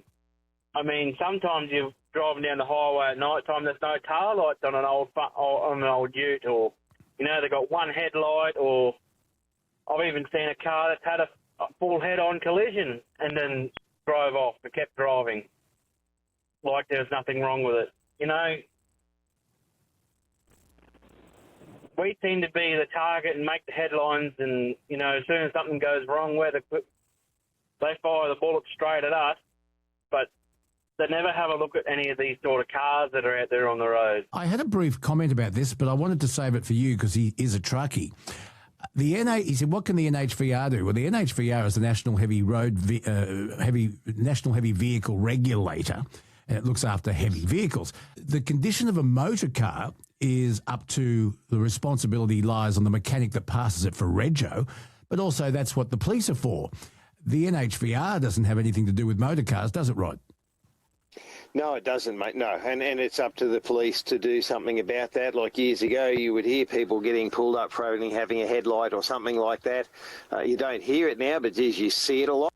And, of course, you know, when you've got something coming towards you and you see one light, you think, oh, well, is it a motorbike or is it a car? And most cars don't seem to have park lights now. Like, at least in the past where you had a headlight go out, you still had your park light on that side, so you knew what was coming towards you. And that seems to have changed. So it can be quite interesting. And the one I have even more trouble with is people that tow trailers that don't have lights on them and don't have clearance lights out the side, and the car goes past and then the trailer appears out of the dark and scares the living daylights out of you. So I understand his concern that we get targeted, And I think that's a problem, and I'm sure you've seen on the TV there's being a big fatigue blitz, Luke. Now, I see Paul Salvati was on the TV at one stage, and he said, look, we found 5,000 fatigue offences last year, so we're going to go and have a blitz. Now, I have two problems with that, Luke. The first one is, if they found 5,000 offences, I want to know how many of them were serious breaches and how many of them were 10 minutes over, didn't tick a box, forgot to write the date down, didn't add the hours up, all those little things that we argue that have nothing really to do with fatigue or road safety. And if they turn around and say, well, there was 2,000 serious ones, okay, so what's the problem? Let's address it as an industry. Be fair, be genuine, and tell us the truth. But if they turn around and say there's 5,000 offences and we find out that 4,200 are minor piss-ass things that have nothing to do with road safety, then how do you justify all that time and money to go out and target blokes again and pull them up and knock them off for more minor bullshit things? So I have a problem with that. Yeah, but as I said, a mechanic that passes a car fit for rego, they could lose their licence if they pass a car that isn't fit for the road. But also it is the job of the police to put defects on cars, and you've got to stop driving it until the driver or the owner of the vehicle addresses those problems. So it's not the job of the NHVR, but I hear his point. Rod, we've got an email from Matt. Let me read it to you. It goes, listening to your latest Bonafide podcast, I really enjoy listening to you ever since you're on Triple M. Oh, that's nice. I just wanted to let you know that since the 1st of January this year, Western Australia has been repairing a lot of roads and highways where a lot of trucks drive, and the roads are phenomenally way better than I've ever seen them before. Looking for Rod's response. Oh, well, we'll find out, I suppose. It's good to see. Again, they've been doing a lot of resurfacing. So Australia is one of the few countries in the world that uses the asphalt overlay. Virtually, you get the dirt nice and smooth. You put down a layer of virtually thin bitumen, liquid bitumen. Then you put stone on top, and they keep putting the stone on top. So we supposedly do that better than anywhere else in the world. But at the moment, they're out just overlaying with bitumen and stone, and they're going straight over the top of the failures, which will, of course, come through again. So, mate, we'll check the roads out, and I will let you know. Yeah, and something I wanted to cover a little bit later in Truckie News, but we'll do it now because it's relevant. The state government has announced that the Great Western Highway is going to be closed for 3 months because of desperate repairs near Mount Victoria, and all traffic's to get from Penrith or Richmond through to Lithgow. You've got to take the Bells line of road, which doesn't give you a lot of overtaking opportunities. However, the parts of the road that they're talking about, a lot of the support work was made hundreds of years ago by convicts. 3 months, the Great Western Highway closed for 3 months. That's going to cause an enormous disruption, isn't it, Rod? Mate, it certainly is. My understanding is, looking back into the history of that, there was a road below it called Berghoffers Pass that was used before the Victoria Pass was done. It's only a walking track now. Whether it could ever be reinstituted, who would know? I've got a mate that's gone right into the history of it, and he said there's actually a flat valley that comes out from Windsor, where at the end of that valley you only need a 5-kilometre tunnel to come out the other end, and we wouldn't be going up and down all these hills in the first place. But that was the thing from 30 or 40 years ago. They were aware of movement in that, and it's not a bridge, it's actually a rock wall. They were aware of movement in it in 1990. They said we're going to monitor it. They were aware of movement and further failures, where at one stage they looked into it and they said, all the dirt's gone from between the rocks. We're just going to watch that and see what happens. Well, we know what happened. Now they've closed the road, and as you say, we've got the double whammy of fuel prices, and let's not talk about fuel gouging and thieving fuel companies and people putting up prices of fuel that they'd already bought and paid for. Let's not go there. But you've got the double whammy of extra fuel prices plus a detour. Now, the Victoria Pass has always been a bottleneck for freight, Luke. You're only allowed over there in, technically, a semi, which is 19 metres long. Now, there are a few exceptions. There are what's called baby B doubles running at 20 metres under PBS. That's the biggest combination allowed over there. So we've never been allowed B doubles through there, and the idea of the tunnel that they were going to build was going to go straight from semis to A doubles, like a road train by any other name, as we've discussed in the past. That got canned, of course. They reckon they didn't have the money for that.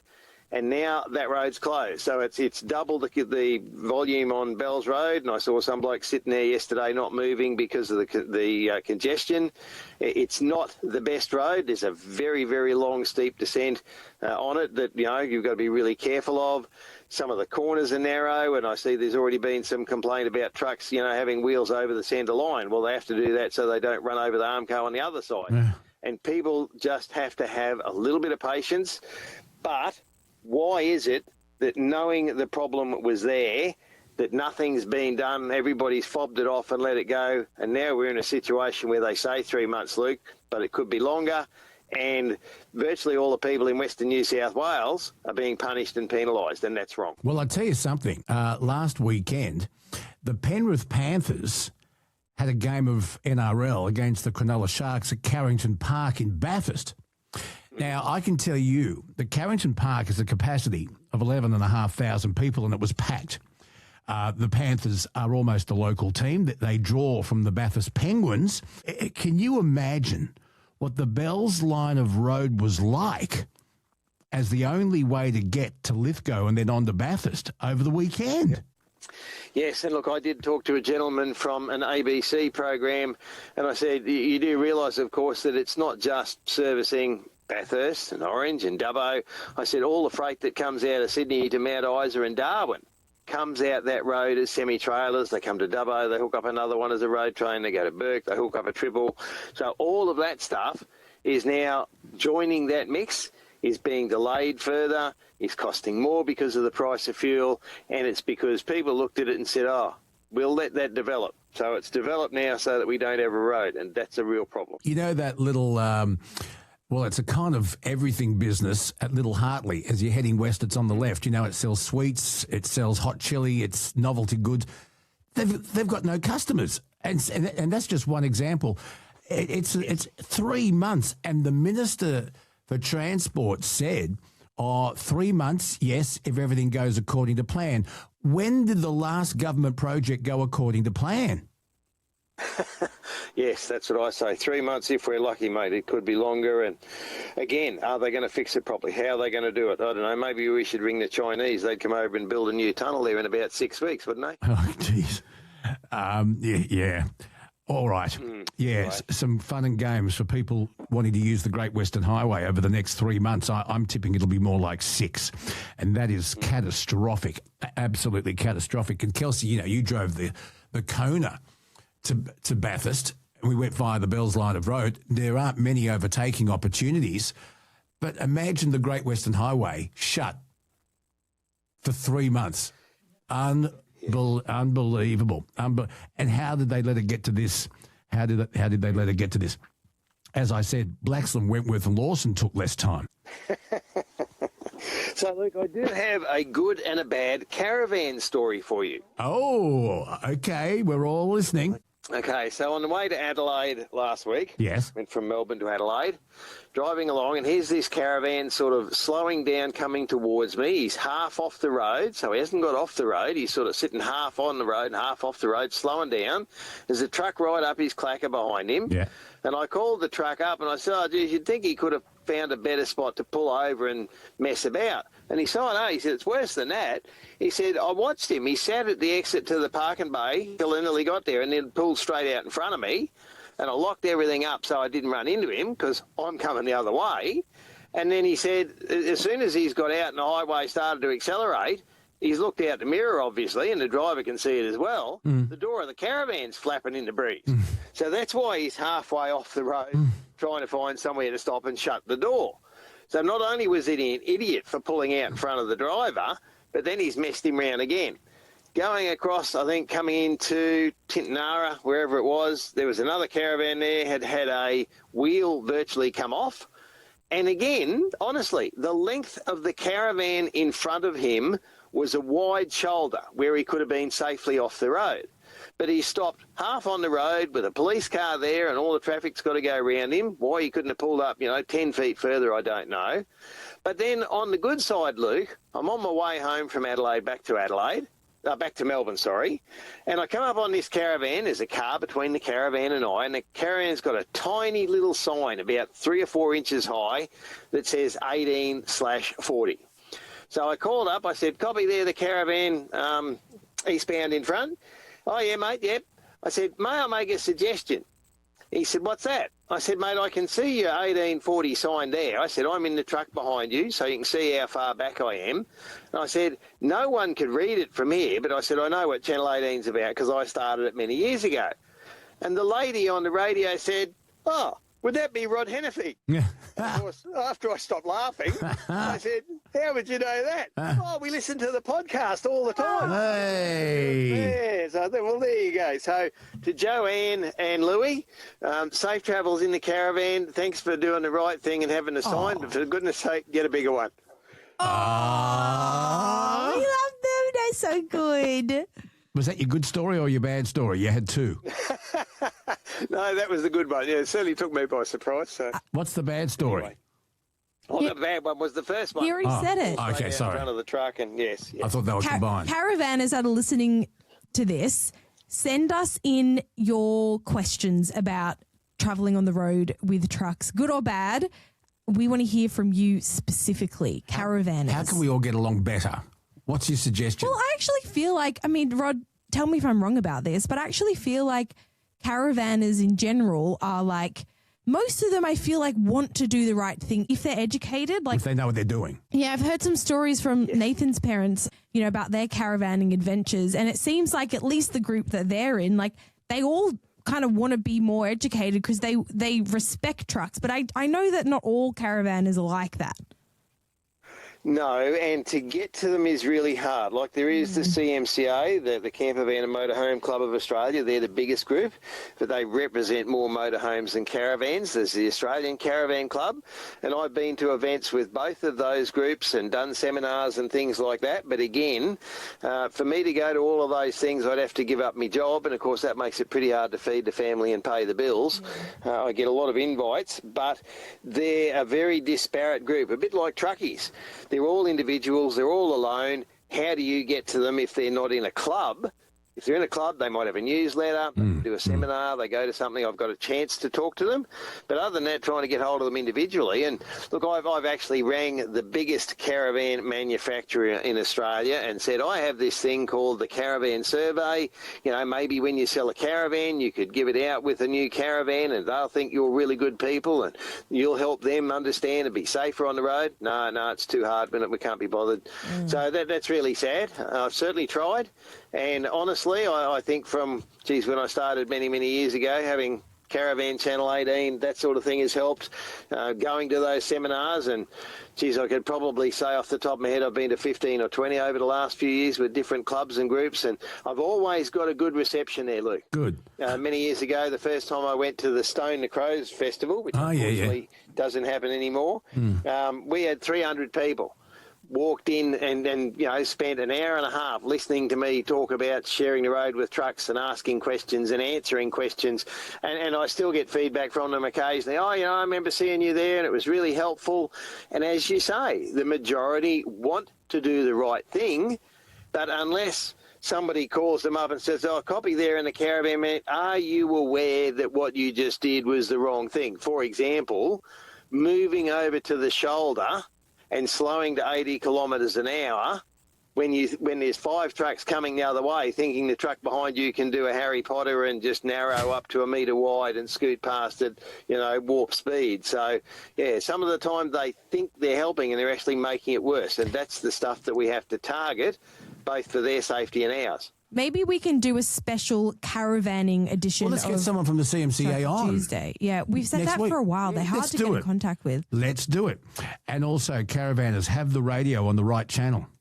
Well, and if you're going to have a sign on the back, for goodness sake, have the thing turned on, because, yes, we've discussed major capital cities, a lot of truckies turn the thing off. But that's why Channel 18 was born, so that there was a channel for caravanners. They can chat if they're running together. And I've got to say, Luke, the one other thing that they do wrong generally is run too close together.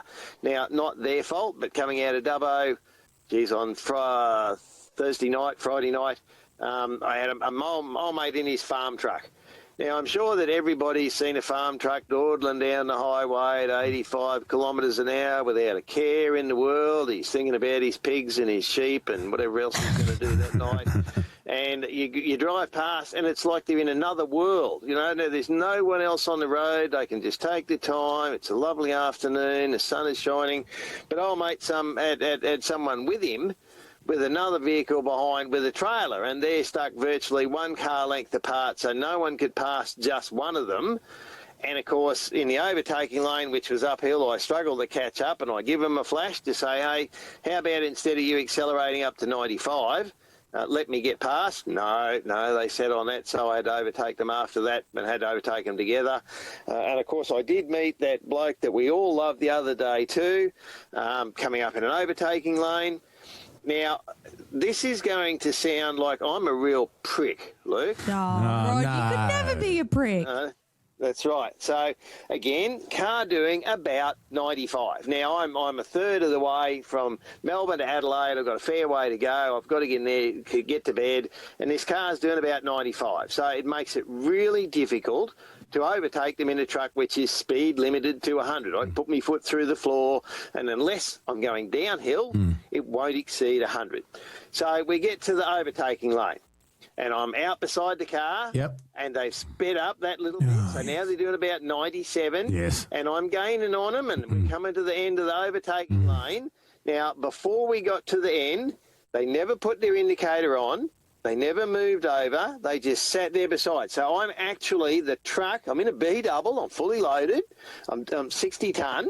And I'm in front of the car before we get to the end of the overtaking lane. Yeah. And, of course, at the last minute, he suddenly goes, oh, goodness, what am I going to do now? Yeah. Now, of course, I'm not going to lock everything up because by law, this was one of the overtaking lanes where the dotted line goes right to the end. Yeah. Therefore, he has to cross the dotted line to come into my lane. He has to give way to the right. He has to give way to an overtaking vehicle. And at the last second, he's just gone, oh, shit, and then had to sort of nearly stop. Now, he would have abused me and said what a prick I was, but all he had to do was lift his foot off when he came into the overtaking lane and let anybody else pass, because I had a queue of cars stuck behind me as well. But I'm not going to let them go and then not get the chance to pass the bloke for the next 27 kilometres. And again, all he had to do was lift the foot. He didn't have to slow down or anything really, just lift the foot a little bit. I'd have got safely past, but no, let's sit here right till the end and then abuse the truck driver because he cut me off. And I'm sure that's what the bloke would have thought. But, mate, how do we teach people? I don't know. Not to be an idiot. I don't know. And that's the problem. I don't know. And it doesn't just happen to trucks. It happens to us in cars too. Oh, my God. You're in 110 kilometres an hour. There's a car in front of you going 90. Yeah. You go to overtake and they speed up. Yeah. What annoys and me... in the end, they slow down again. What annoys me, this happened the other day. Nathan and I were in, like, really packed traffic in the city, and we need to get across a couple of lanes. And this is something that people often do in this specific area because you come out of a shopping centre onto a highway. So it's very common for people to like move over a couple of lanes so they can turn right. And this one car would just not let us in. And it is so frustrating because I never not let people in, right? Especially in an area like that. I always let people go in front of me when they put their indicator on because I've been in the position before where I need to change lanes. And I just do not understand people that care about being one space ahead. It's like you're not even that further ahead. Like just let people in when they need to be let in. Oh, I know. So the other thing is we need to teach people how to merge, and it should be like the zipper. It should be one from each lane, but there's always be, as you say, there's someone who, A, has got to try and push in where there isn't a gap when there's already been two cars got in. So that's, you wait your turn, and then there's someone that won't let you in. So get over it.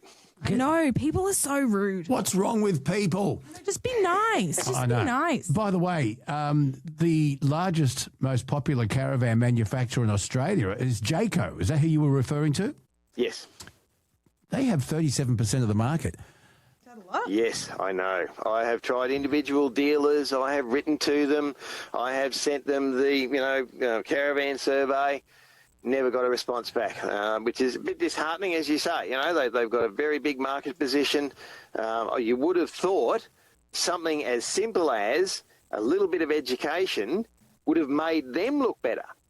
Made them seem to be genuinely concerned about the people they're selling vans to. I guess when people just buying off you anyway, why would you care? People are going to buy off them anyway. We've got market share, bugger them. Yeah, they'll buy it anyway. So, well, I think we need to get someone from the CMCA on, and we're trying. Yeah. We'll get them on as soon as we can with you. We might get Nathan's dad on too. Oh, yeah. I'm sure he's got lots to say. Oh, when we were in Tasmania, and because Steve, they transported their caravan over with their car and all that type of stuff. So I got to check it out. And they've got a UHF. And I was in their car. We were traveling back from somewhere, about 45-minute drive through the Tasmanian countryside.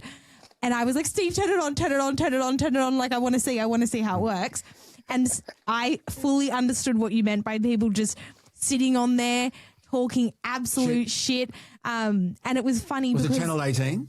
Oh, we did all of them. Yeah, right. At one point, we just set it on scan, and so whenever it picked up a signal, it would just tune in, and then when we got too far. But we were going through a roadworks, and it was really funny because it was like all trucks. They were doing like gravel laying down or whatever. And it was so funny being able to hear them talk to the lollipop men, like as cars were going through, because you could tell that they were like, guy in the white van, really slow, mate, just cut him off after that, just talking like shit about the cars going through. It was very funny. It's good.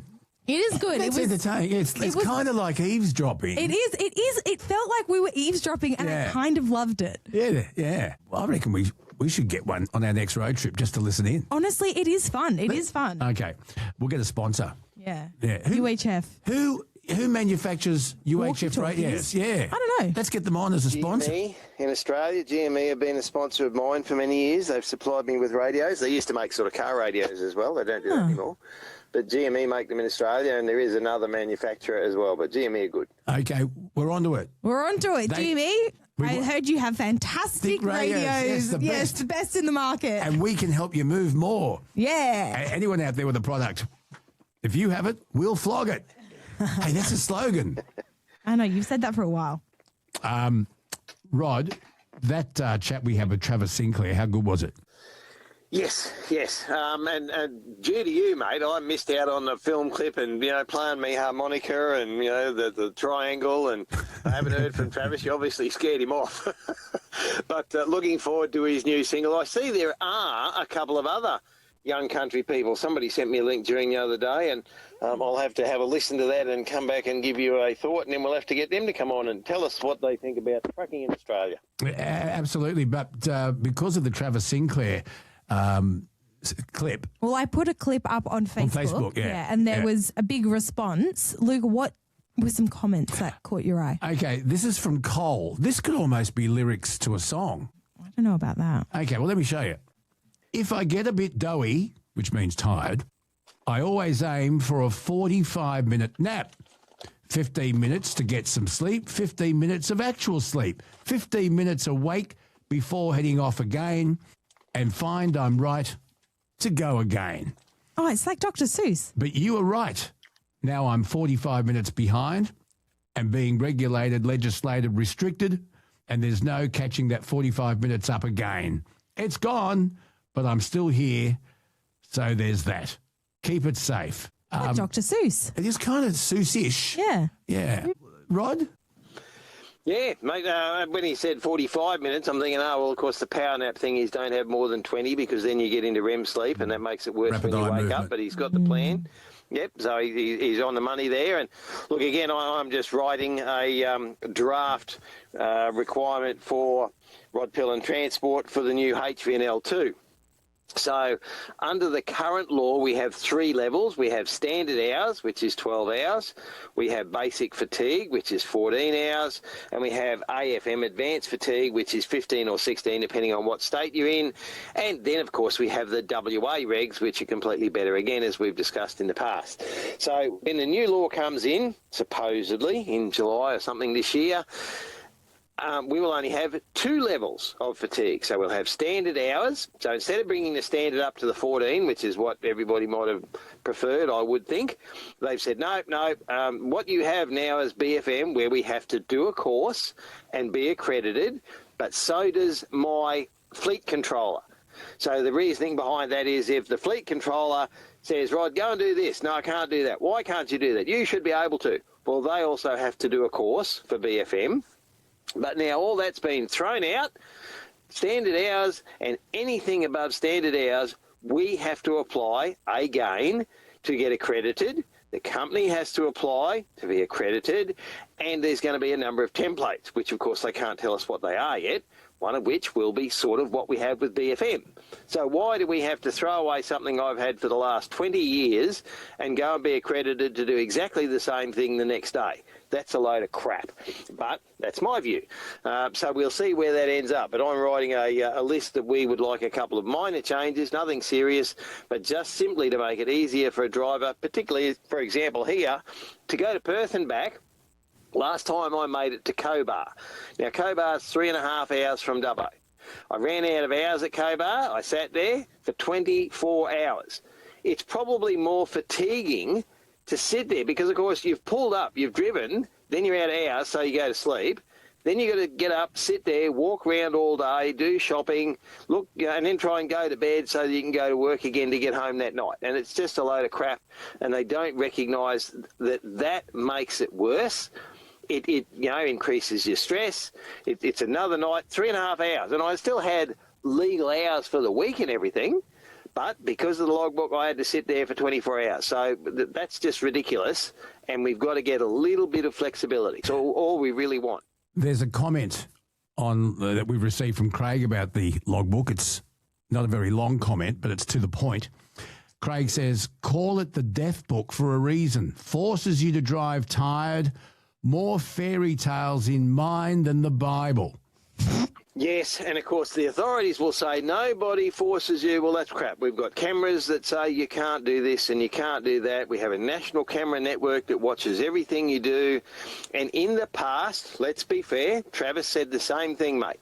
He said, I will drive when I'm fit and I will sleep when I'm tired. And he, in the past, made his logbook match, and a lot of blokes did.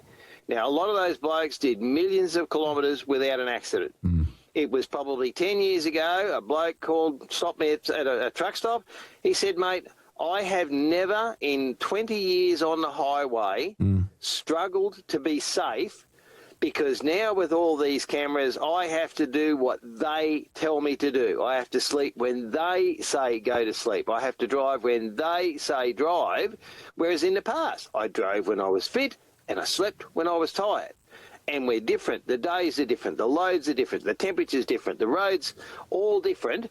But no, you do it our way because we know better. That's the problem. Yeah. Jimmy said the load can wait.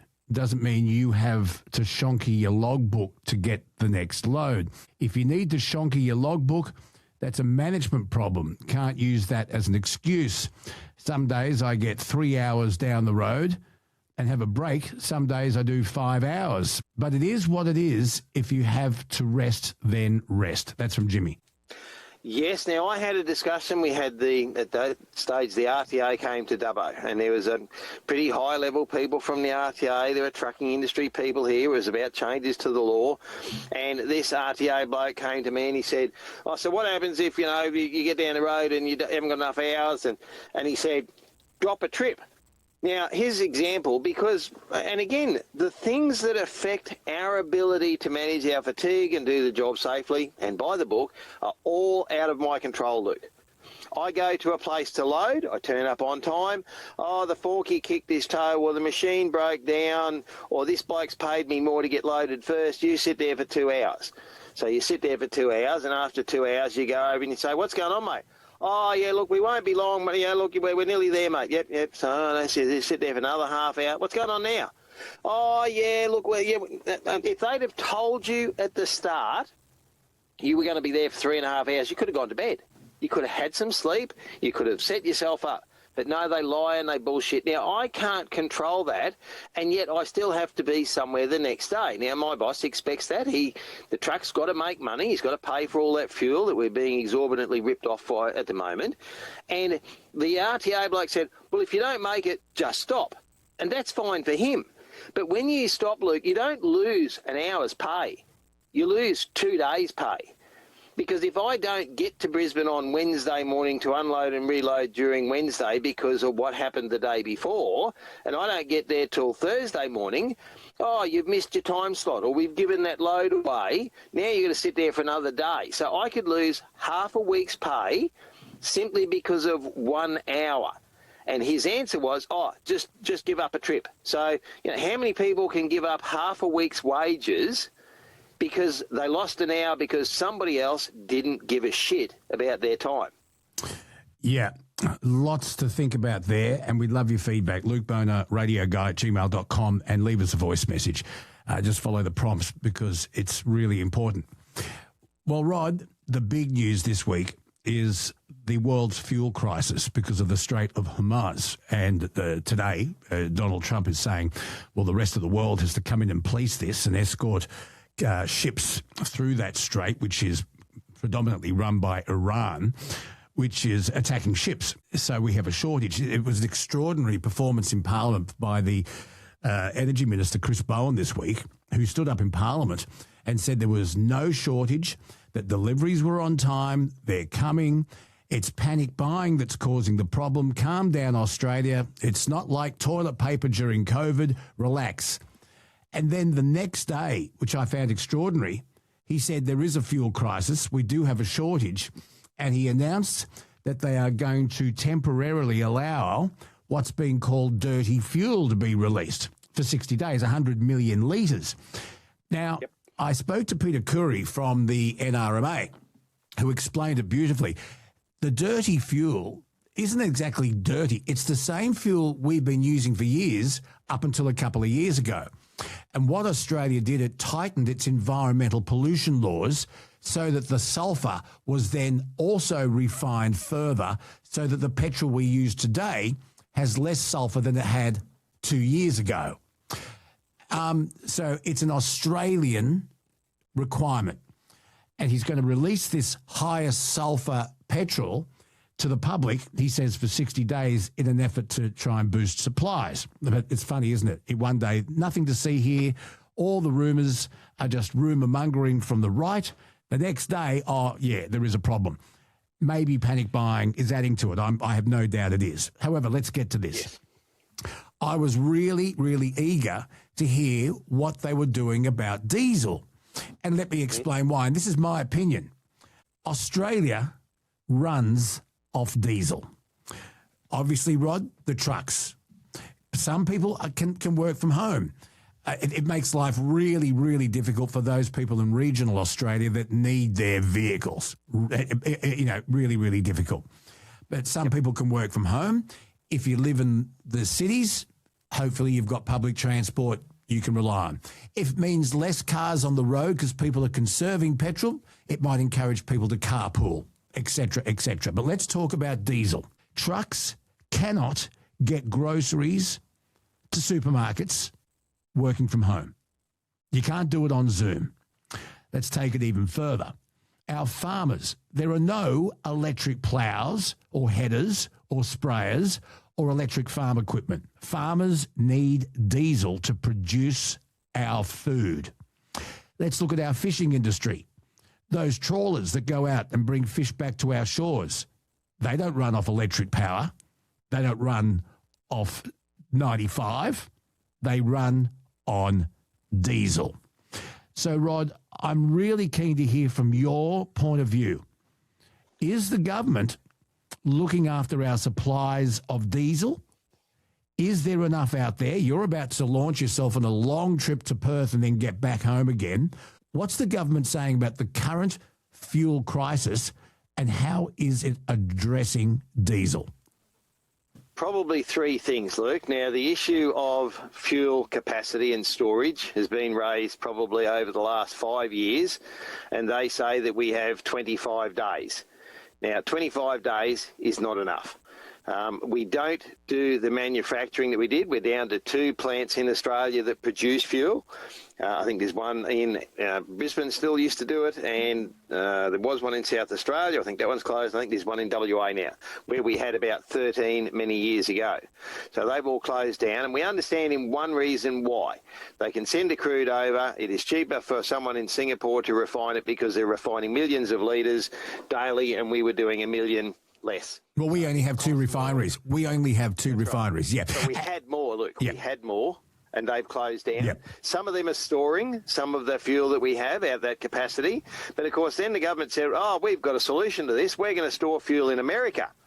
Well, that's really handy if America was, laying in the ocean just off the board, the eastern seaboard. But it's not.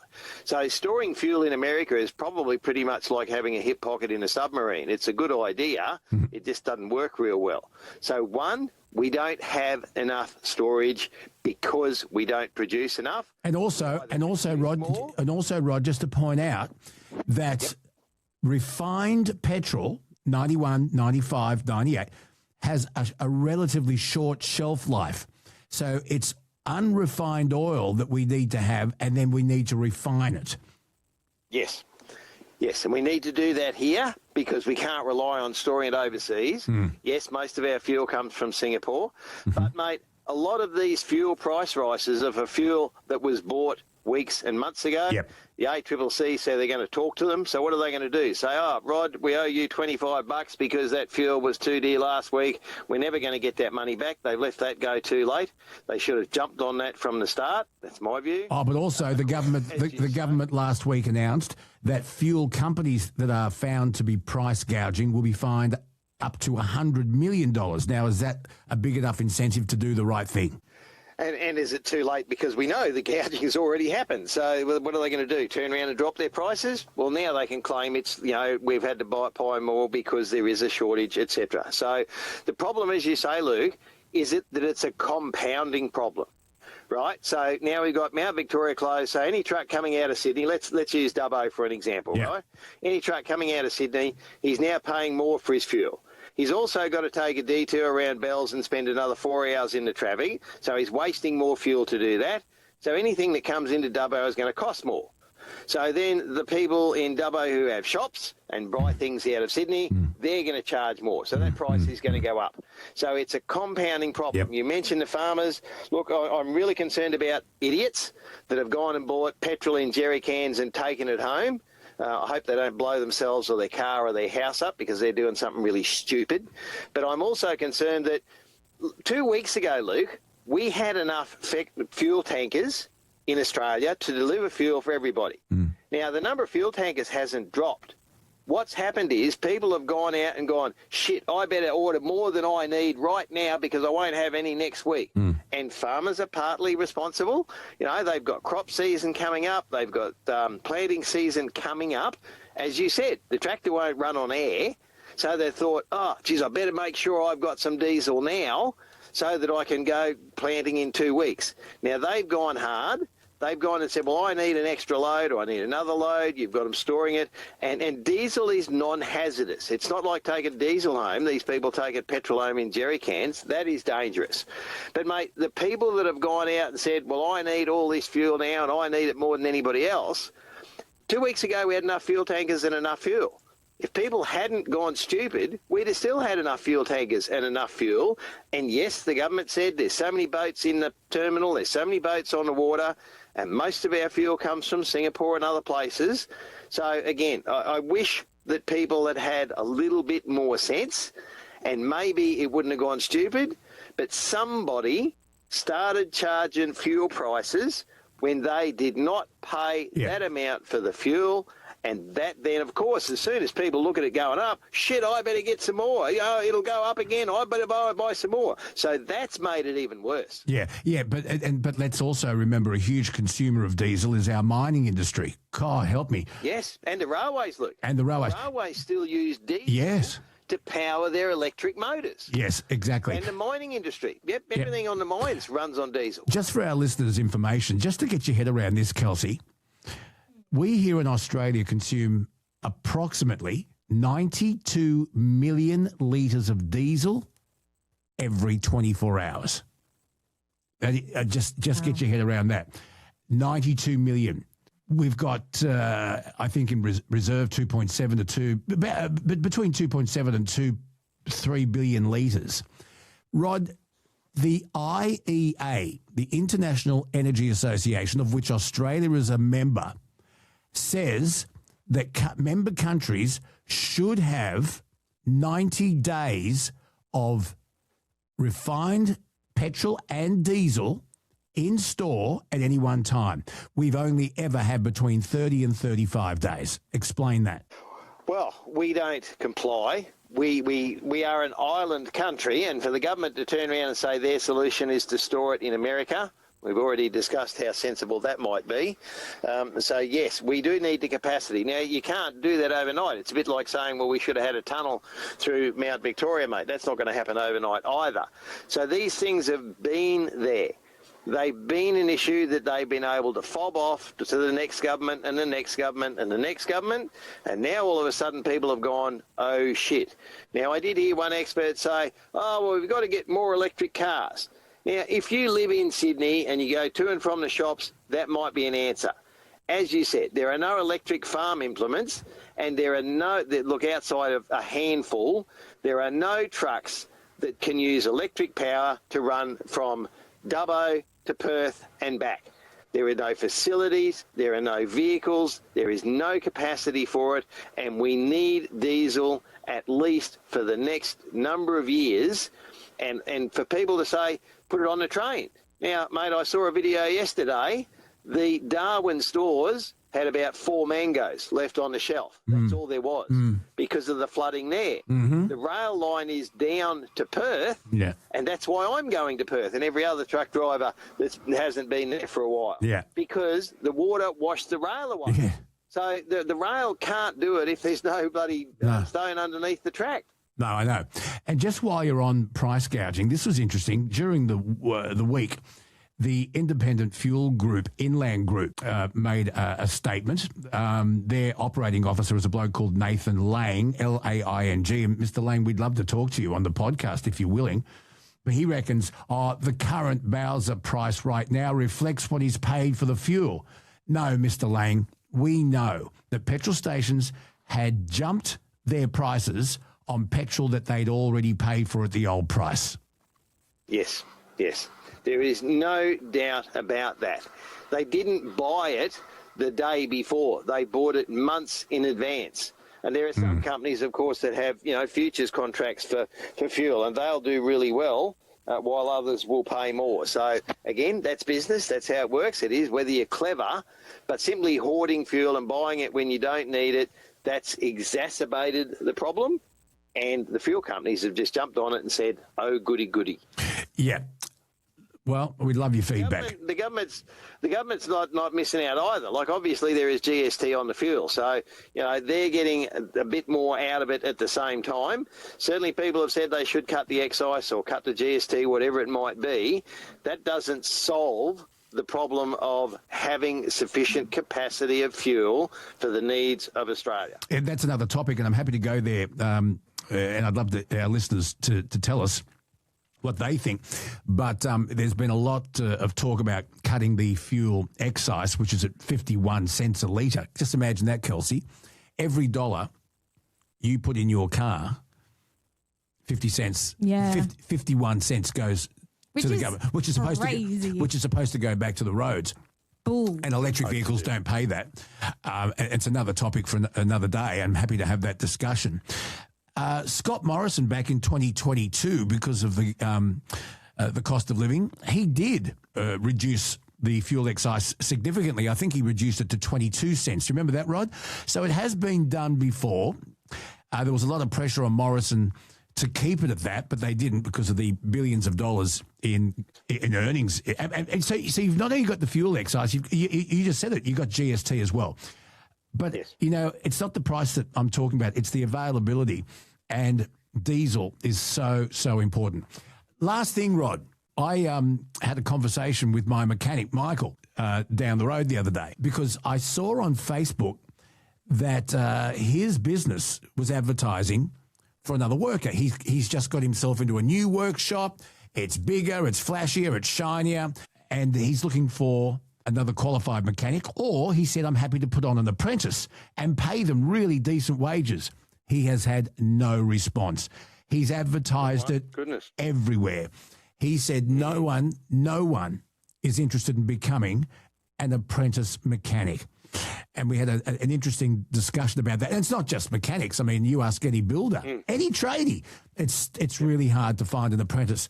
Rod, so let's talk about the future of the trucking industry. This was interesting. Isuzu says that the industry is in the midst of a skill shortage, and it says it's decades in the making, and they're warning that it's now threatening productivity and fleet uptime and long-term industry sustainability. They're right. Isuzu Australia says the main issue is the after-sales workforce, particularly with heavy vehicle technicians, where demand continues to aggressively outspace supply across metropolitan and regional Australia. It is dire straits for the future of the trucking industry, and not just the trucking industry. I wonder if it's parents pushing their kids towards university. Is it kids not wanting to get their hands dirty? Is it because apprentice wages are really poor? They always have been. And back in our day, Rod, if you did an apprenticeship, you knew you got crap wages for a while, but, you know, you sort of relied on mum and dad. You lived at home. Mum and dad supported you. You curbed your spending, and you could see that there was a light at the end of the tunnel after you'd finished your apprenticeship. Rod, once again, the future of the trucking industry and the lack of young people wanting to get into it. And the three factors that you quoted, Luke, are in each way partly responsible. Yes, people have been pushed out of trades. You know, no one wants their kids to do that anymore, and yet you can do really well as your own plumber, electrician, mechanic, whatever the case may be. Yeah, but just let me jump in. As I said to Mike, the mechanic, I said an apprenticeship is the only way where you can actually get paid, even though it may not be wages you're happy with. If you want to do medicine at Sydney Uni and you want to be a GP 5-6 years, you come out of that not earning anywhere near what you think you'll earn, and you've got a HECS debt to pay back. If you want to be a specialist, you've got another maybe 8 or 9 years, and you come out of it with a HECS debt. If you do an apprenticeship, you come out of it with a skill that's sought after, where you will earn good money. Hey, folks, when was the last time you tried to get a plumber or a sparky? Or had to get your car fixed? Don't talk to me about that. So you actually do get paid to learn a really, really important skill. You do. And if you compare that to truck drivers, Luke, we haven't had that apprenticeship. We haven't had that skill set that people recognise. Now, again, there's two sides to it. Now that we have autos and the trucks are smoother and they've got the technology in them, yes, they are easier to drive. But people still don't want to live in a truck 6 days a week and have the average motorist try and kill them and have all those restrictions and penalties and fines that we've talked about. So not only are we struggling there, it's the rest of the logistics industry. It's the fact that, Luke, you haven't got forklift drivers to be able to get a licence at 16 yet. Come on, you're lagging there, mate. I want you to get onto the government and get that sorted tomorrow. That way we might get some kids in. We might be able to keep them in the industry by having them in the forklift and loading the trucks. Then it's the mechanics. And the mechanics, because of the electronics in the engines, has been a little bit, I suppose, a cleaner job than it was. Now you break down in the middle of the nullarbor and I need a sensor. Yeah, that's it. You know, they're not going to send somebody out. It's going to be a part that no one knows until they put a computer on what's wrong with the truck. So that's another step there. And yes, it's seen as a dirty job. But geez, mate, I know blokes that work as mechanics in the mining industry that are making enormous money because there's a $7 million dragnet or, you know, excavator or something that the mine requires on, and it's got to go and it's got to work. So, you know, there are those sorts of things where they've dragged people out of general industry.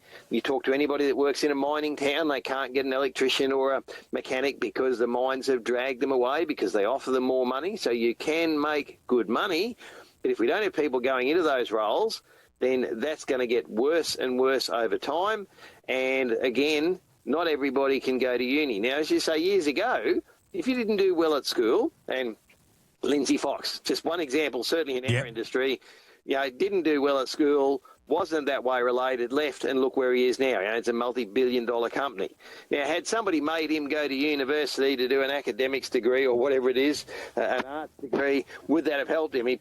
Lynn Fox probably wouldn't exist now. Yeah. So we need people to use their hands. Not everybody can be a doctor, and as you say, it's a long-term recovery to get that money back. So how do you change that, Luke? How do you incentivise people? Yes, the apprenticeship scheme, get me a left-handed screwdriver that's got, you know, the initiation, yeah. That's the one, yeah, you know, and that was sad at times but fun at others. So we need people to do those jobs because no matter what happens in the future, and we're going to have more robots, Luke. Now, who's going to fix the robot? Somebody's got to be able to fix the robot because we spoke of the DC, the Wool DC in Melbourne. Yeah. Now, that operates on robotics. Now, when something fails in that electronic system, that whole system will shut down. Someone's got to fix that. So the jobs are there, the money's there. We need people to recognise we need those skills, and somebody has to do it.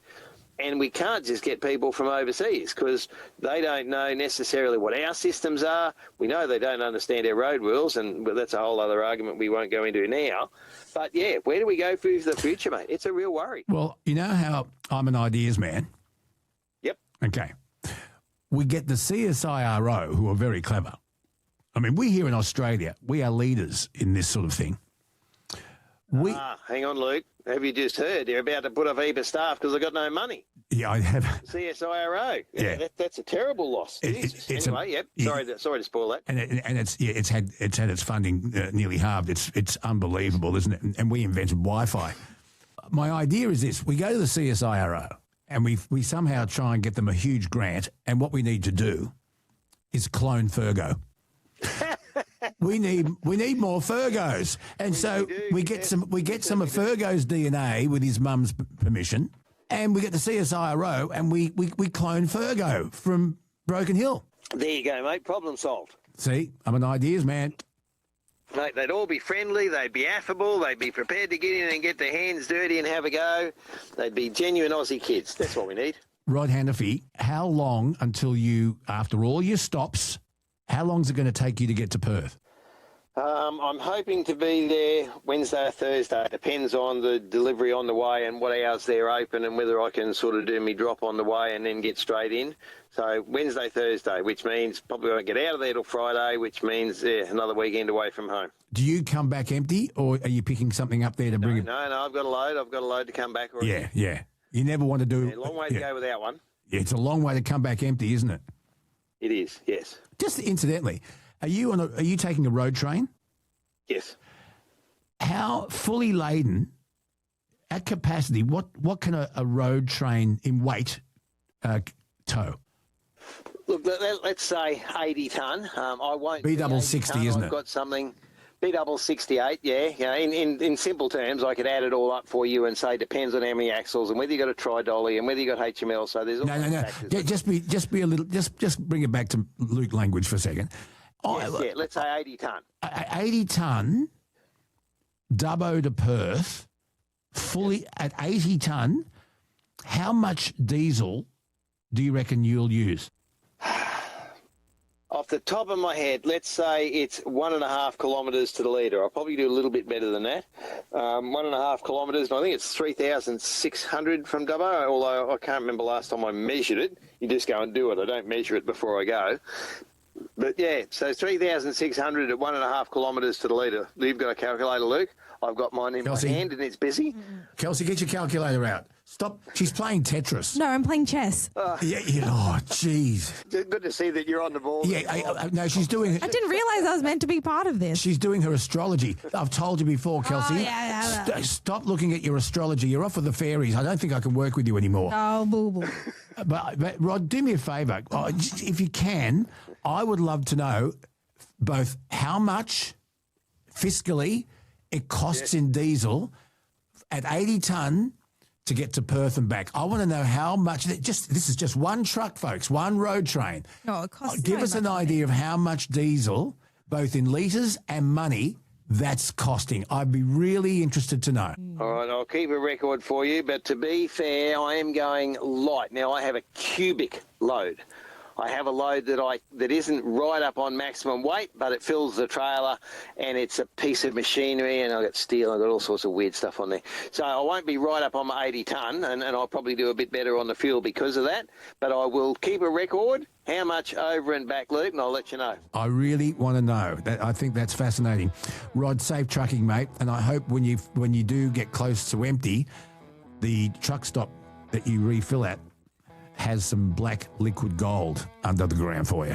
Yes, me too, mate. They'll be giving it up instead of Marta Prize Home soon. It'll be 100 litres of fuel will be the major prize. Oil, that is. Black gold, Texas tea. Beverly Hillbillies, eh? Who would have thought? Certainly was, yeah. Certainly was. Rod, you take care, mate. Talk to you when you get back. Safe travelling to war, mate. Thank you so much for joining us on episode 90. And a reminder, we'll be coming to you live 5:15 this Thursday. Call up, say hello. Kelsey will publicise it on our Facebook page and anywhere else that she thinks is appropriate, probably on her OnlyFans page, I'm not sure. Hey. And please join us live at 5:15 this Thursday on Facebook for the very first time. It will be repeated on YouTube. And Luke, please tell me you have a thought of the day. Yeah, I was just thinking the other day, Kels. I grew up in a world with Steve Jobs, Johnny Cash, Bob Hope. Yep.